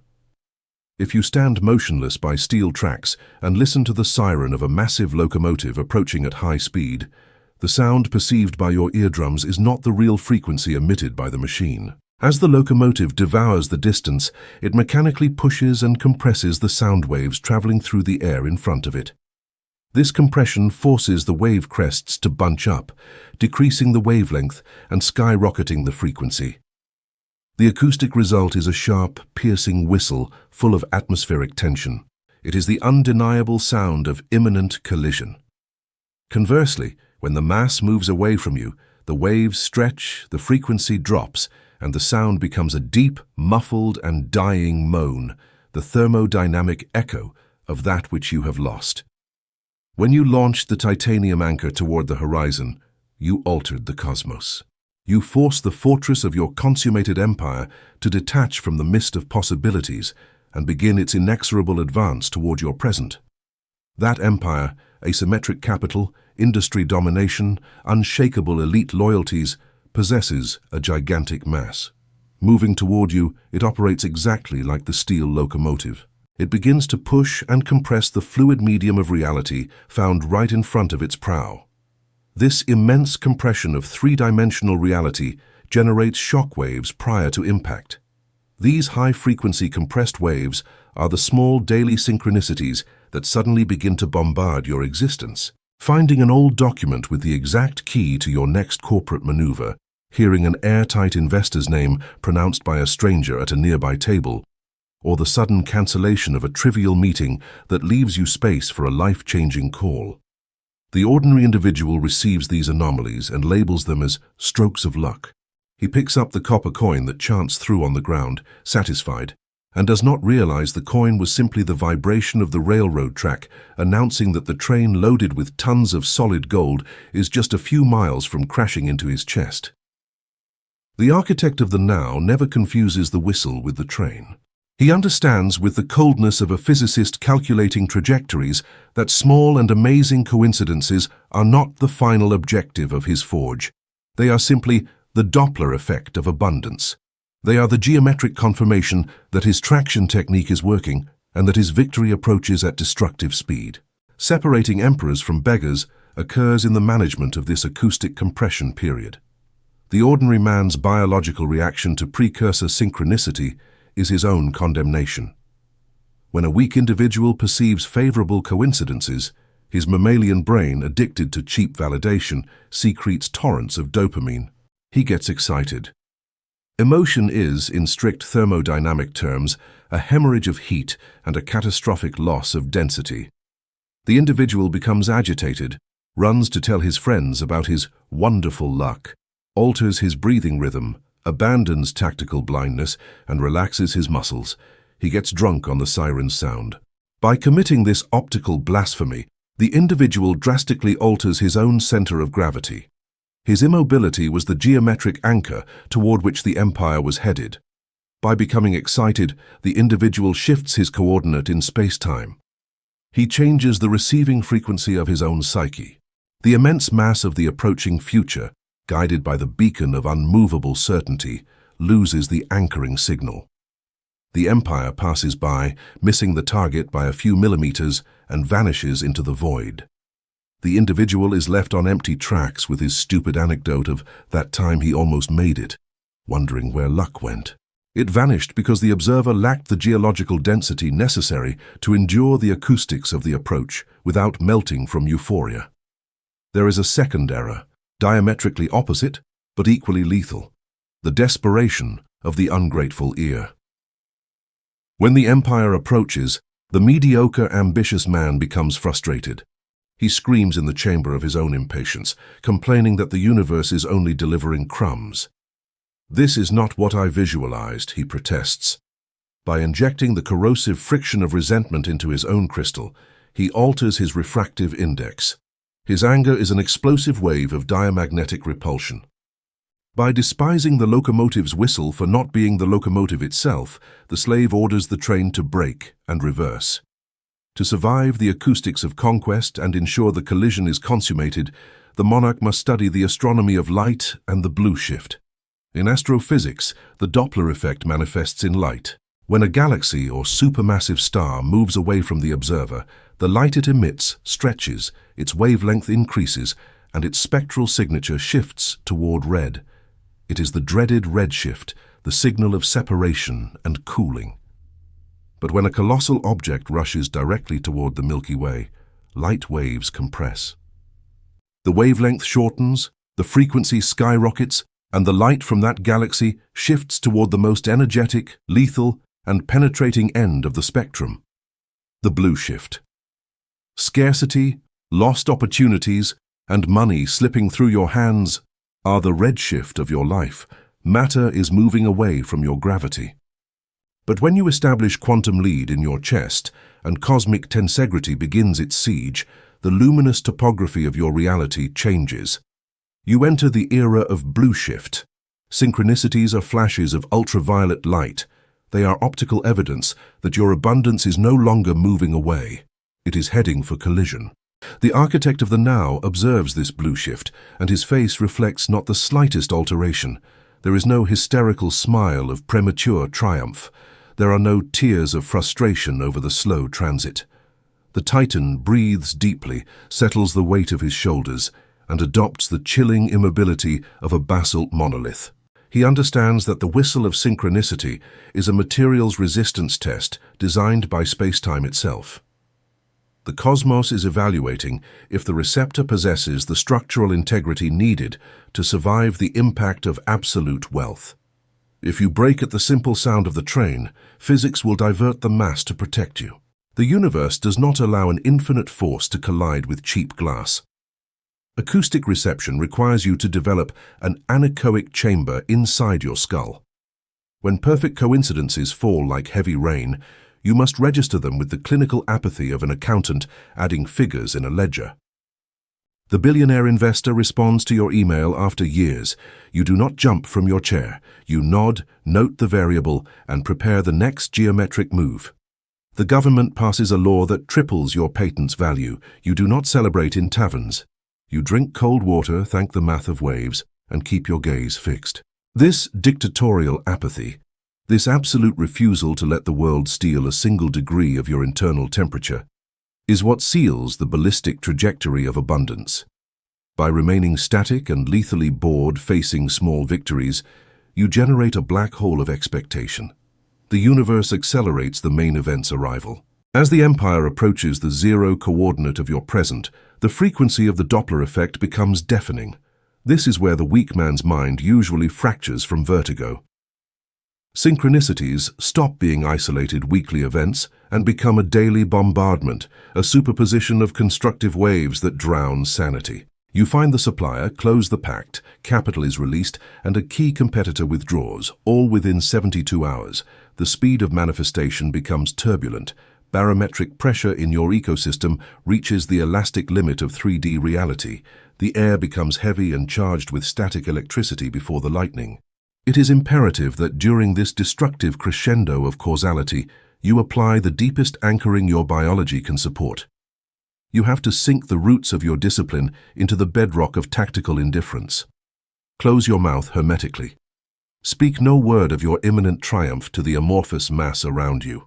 The rabble is a porous material that will absorb the pressure and ruin the acoustic vacuum you need. Remain in your tower, polishing your prism's lens, and listen as the tone of reality becomes sharper, unbearable, and compressed. The moment of impact is the final collapse of time. The train hits the station. It hits not to destroy it, but to merge with it. The immense mass of the future, the bank account with zeros that defy imagination, the absolute influence in your industry, bursts violently into your present. The shockwave is colossal, sweeping away the last remains of your old life and establishing a new geological order. When the dust settles, when the noise of the crash dissipates and the heavy silence of true power reigns over your new existence, the monarch rises. He checks the integrity of his walls. He confirms, with a glacial nod, that his crystal has not fractured. What humanity tells as luck was but a ballistic culmination. You always knew the locomotive was going to arrive. You had tied it with tungsten cables. You had heard its blue shift for months. You were not guessing. You were simply standing on the platform with the unshakable posture of static certainty, waiting for the collision with the killer punctuality of classical physics. Chapter 9. Perfect Alloy and the Smelting of Slag. The idolatry of purity is one of the most childish and paralyzing optical traps afflicting the human species.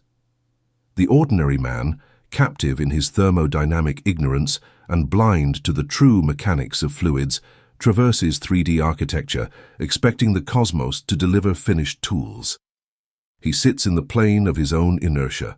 He gazes at the firmament and demands that luck, chance, or synchronicities descend upon his hands in the form of polished 24-karat gold ingots. The inertial slave yearns for the perfect opportunity. The investor who asks no hard questions, the market lacking competitors, the paved road free of obstacles. When physical reality, which is a relentless industrial furnace and not a crystal nursery, throws a harsh event, a frustrating delay, or an apparently useless coincidence in his face, the slave collapses. He screams into the void, curses the heavens for his bad luck, and declares the universe is conspiring against him. He ignores, with the pathetic arrogance of one who has never stepped into a foundry, that the universe does not manufacture finished jewelry. The universe is an open-pit mine that only extracts and hurls raw, oxidized metals covered in living rock. To reclaim absolute sovereignty, you must assume the clinical brutality of the metallurgist. You must understand that supreme synchronicity rarely presents itself with the crystalline clarity of a cut diamond. Most of the time, when space-time needs to deliver the ultimate weapon to conquer your industry, it will send the components separately in the form of events that, to the naked eye, seem to have no value. It is here where crystallography and the physics of alloys separate the monarch from the beggar. Contemplate the geological and military history of metals. Copper, in its pure state, is noble to the eye, but thermodynamically speaking, tragically soft. It cannot hold a sharp edge. If you crash a copper sword against a shield, it bends. It leaves you defenseless in the midst of carnage. On the other hand, tin is a metal with a low melting point, pale and structurally fragile. If struck hard, it shatters into useless dust. An inertial slave in a war receiving soft copper and fragile tin would weep on the ground, complaining about his materials. But the ancient engineer, the architect of war, does not weep. He ignites the boilers. He knows that if he takes soft copper and fragile tin, throws them into the refractory ceramic crucible, and raises the temperature above 1,200 degrees Celsius, a phase transition occurs that alters the architecture of electrons. Upon melting, the copper and tin atoms lose their individual weakness and isolation. They mix in a frenetic thermodynamic embrace.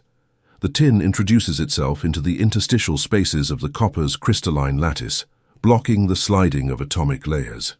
When this boiling liquid is poured and cooled, bronze is born. It is a perfect alloy, hard, lethal, and capable of maintaining an edge that will cut through the enemy's raw iron to the bone. Weakness added to weakness, subjected to the dictatorial fire of isolation and thermal compression, engenders absolute geometric superiority. The forge of your empire operates with this same math. Synchronicities are not measured by the kindness of their initial appearance.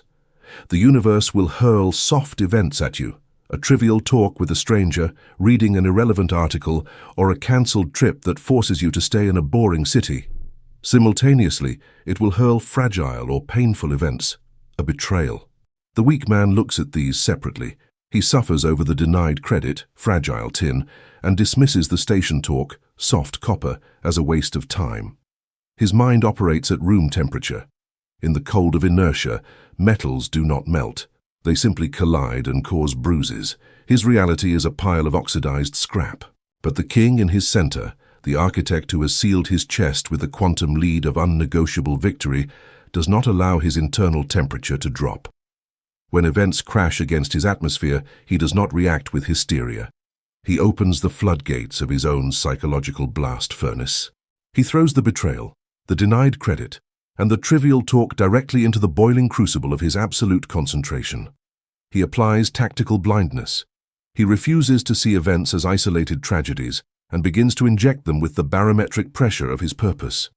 He sits in the dark to watch matter melt. To make the events of chance melt and reveal the perfect alloy they hide, the Titan must master the science of slag separation. In every metallurgical process, the mineral never arrives pure. It comes mixed with silica, sulfur, and parasitic rocks that the Earth has adhered to it for millennia. When the fire reaches its maximum brutality and the metal becomes liquid, these impurities do not integrate into the alloy. Due to their lower atomic density and structural incompatibility, they separate from the boiling metal and float to the surface.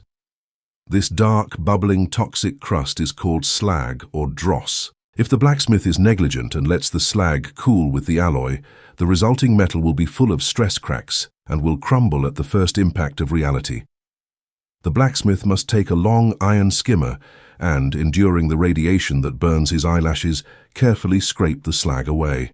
In the crucible of your consciousness, slag is mammalian emotion. When the universe sends the destructive synchronicity of a denied credit or a partner's betrayal, that event brings the silica of panic, the sulfur of victimhood, and the phosphorus of irrational rage. Your biology's reaction is to feel the pain. The inertial slave takes the event unpurified, letting his rage mix with the data, and when his mind cools, his decisions are brittle and reactive.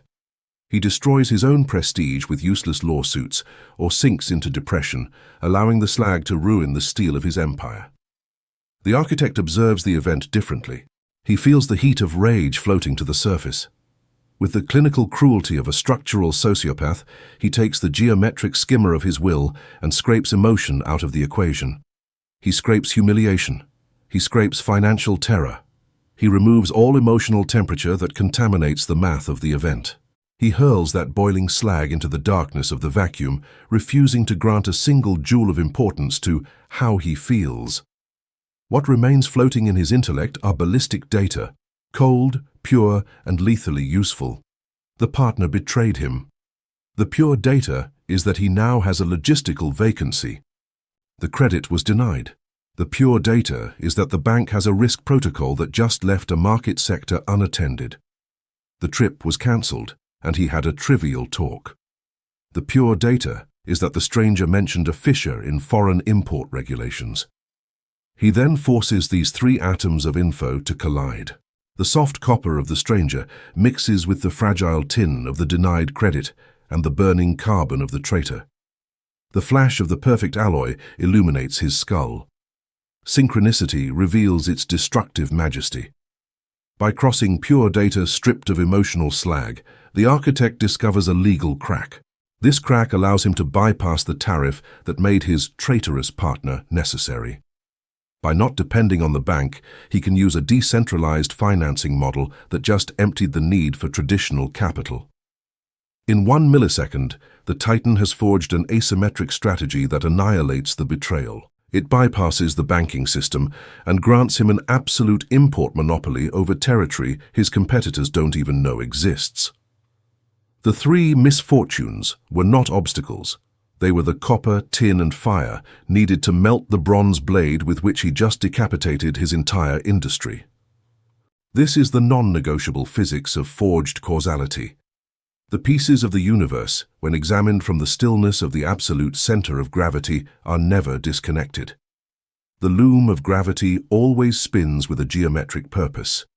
But the network only becomes visible to him whose furnace is hot enough.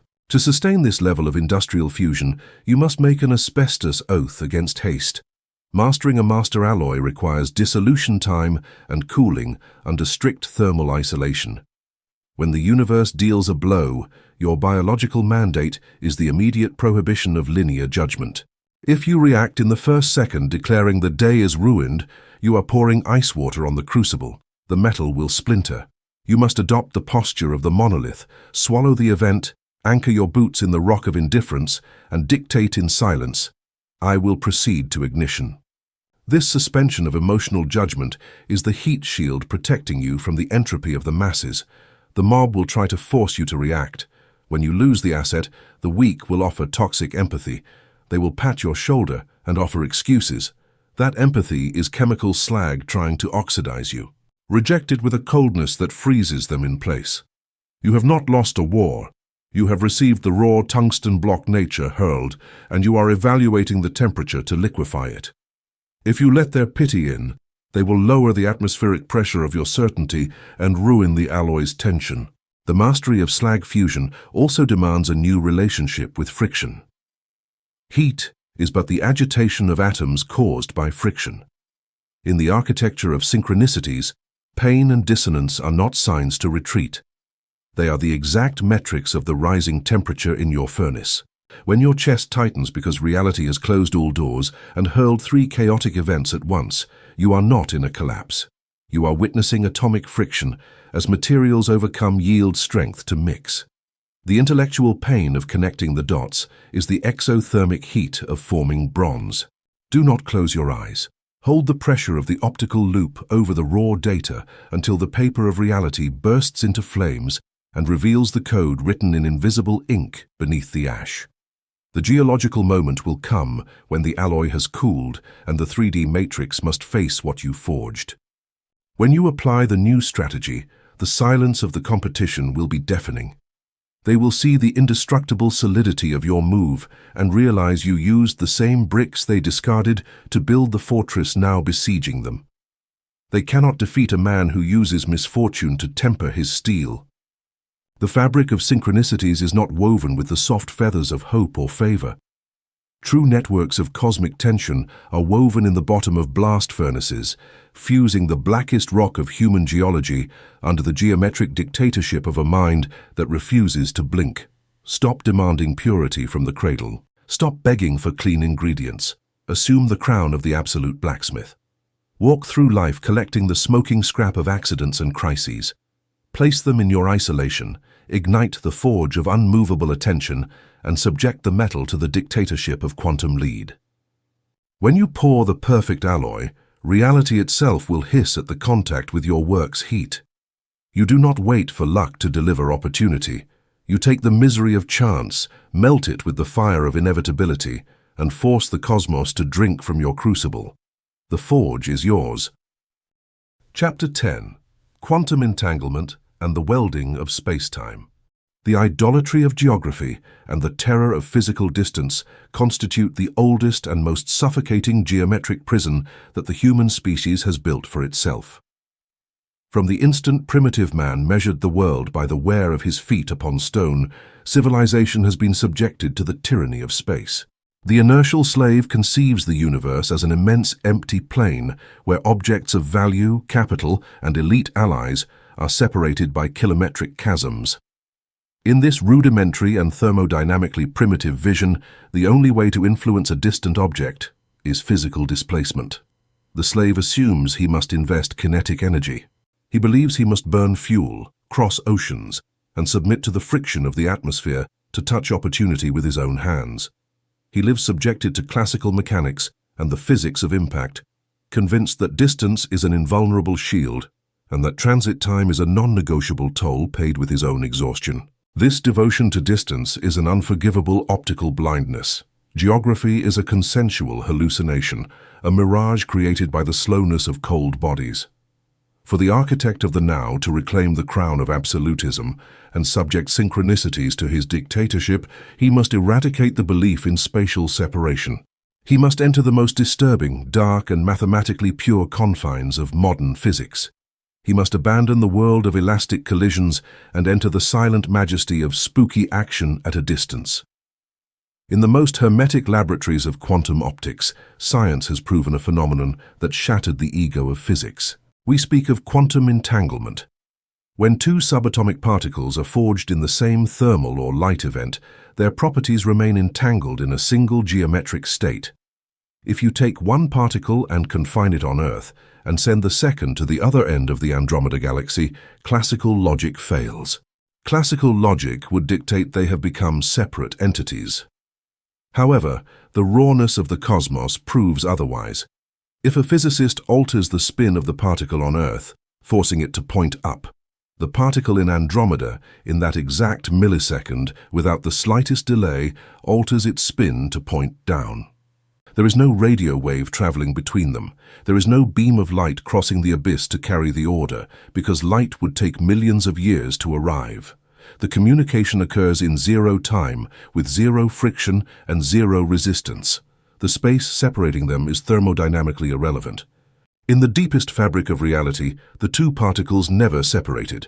They remain a single entity, unified by an equation that completely ignores the illusion of geography. The translation of this quantum aberration to the macroscopic scale of your own empire is the culmination of geometric sovereignty. Supreme synchronicities, those that alter the course of an entire industry or align the will of power figures thousands of miles away, do not operate by linear causality. They do not happen because you sent a message or because you walked toward them. They occur through the entanglement of your own consciousness. They occur through entanglement with the dense matter of the outside world. To execute this anomaly at a human scale, the architect must transmute his mind into a singularity of absolute cold. In quantum physics, entanglement states are extremely fragile in the face of thermal noise. If the environment is too hot, if there is atomic agitation, the particles suffer decoherence and the bond breaks. The ordinary man lives in a perpetual state of thermal noise. His mind boils with anxiety, desire, and the terror of rejection. This constant emotional boiling prevents his will from entangling. He is a closed, noisy system, thermodynamically isolated by his own entropic heat. The king in his center, conversely, descends to the isolation chamber of his own being and reduces the temperature of his passions to the psychological equivalent of absolute zero. He applies tactical blindness upon the environment. He disconnects his senses from news of catastrophe and the fluctuations of the economy. Upon reaching this glacial stillness, the thermal noise of doubt disappears. His will stabilizes.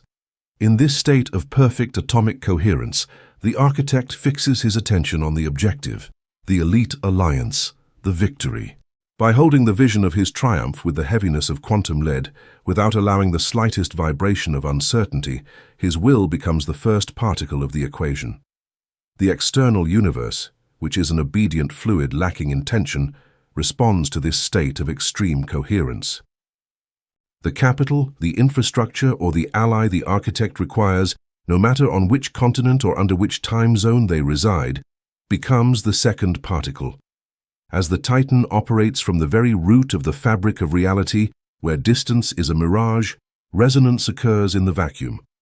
Both entities become entangled.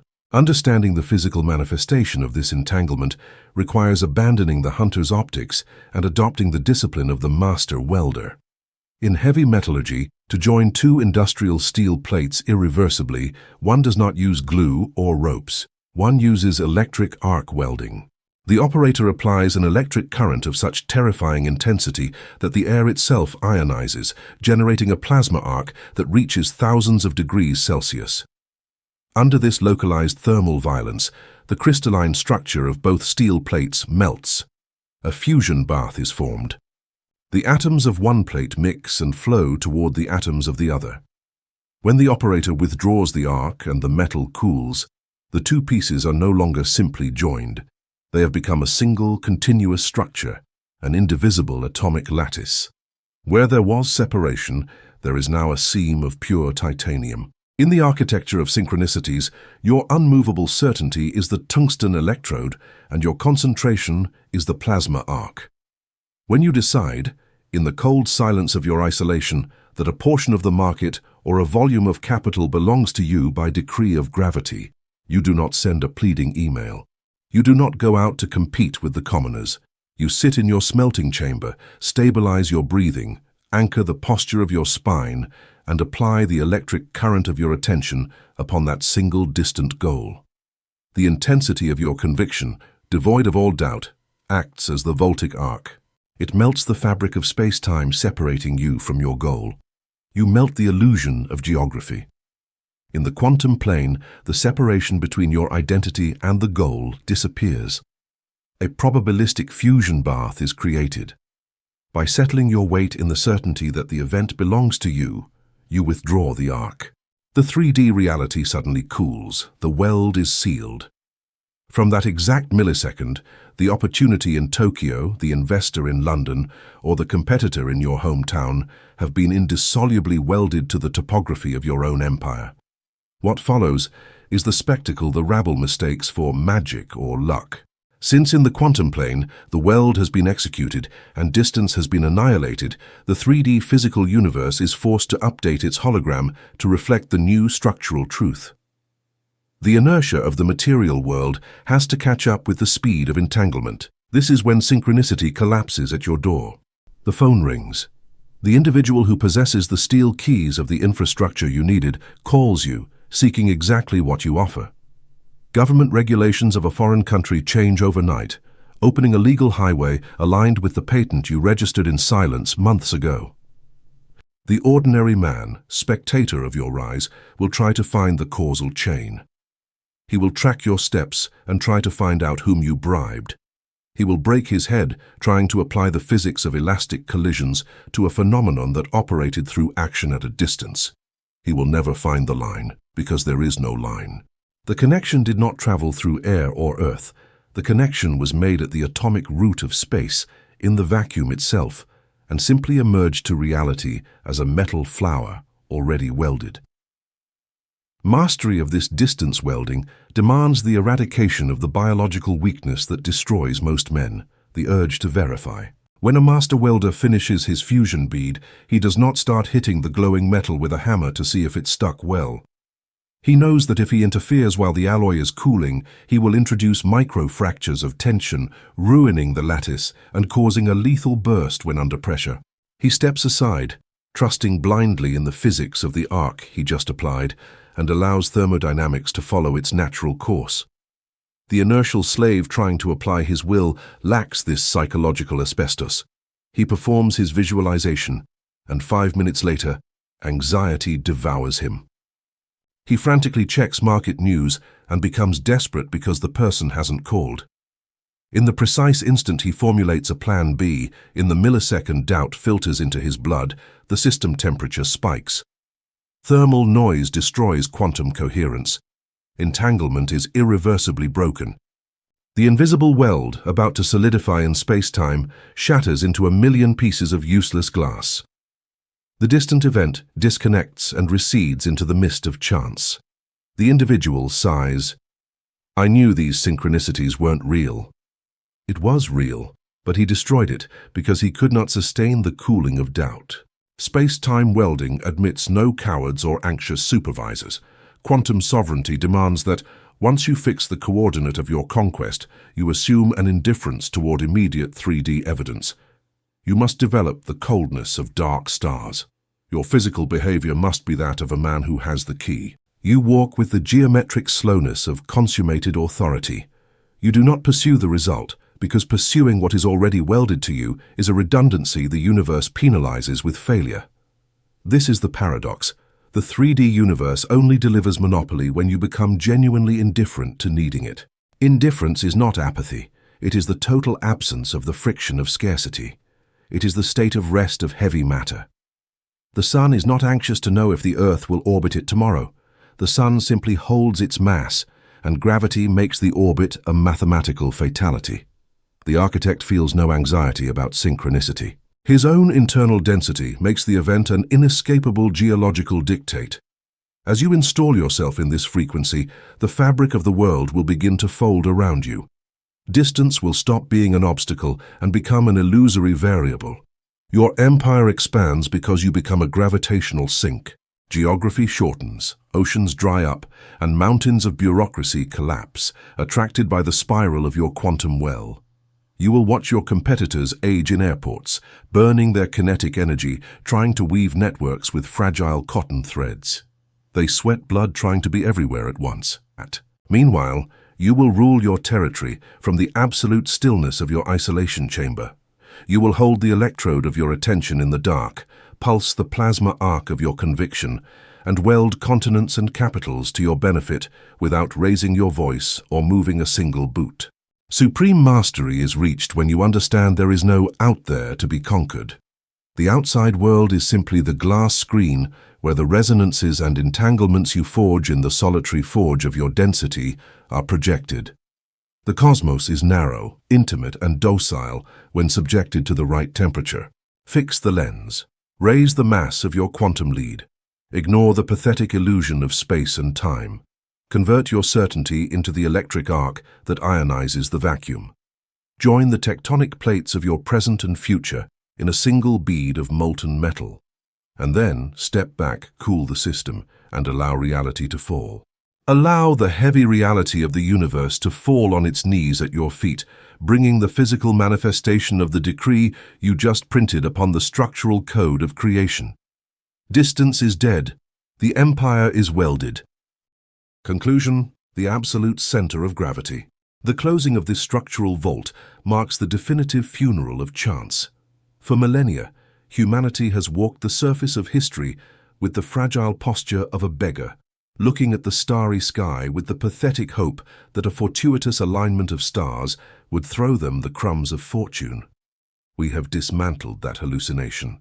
Through the acoustics of constructive interference, the seismology of chaos, spontaneous crystallization, and geometric refraction, the fabric of synchronicities has been exposed. It is not a poetic miracle, but the most relentless and obedient thermodynamic machinery of the cosmos. Chance has died, the physics of mass reigns. Upon reaching this vertex of your own geological evolution, the mandate is irrevocable. You must assume the tyranny of your own weight. The inertial slave will continue wandering the 3D world like an erratic comet, spending his kinetic energy begging the wind to change direction, terrified by distance and paralyzed by friction. You, the architect of the now, have been instructed in the forging of quantum lead. You know that true conquest requires no linear movement or sweatshed on the plane.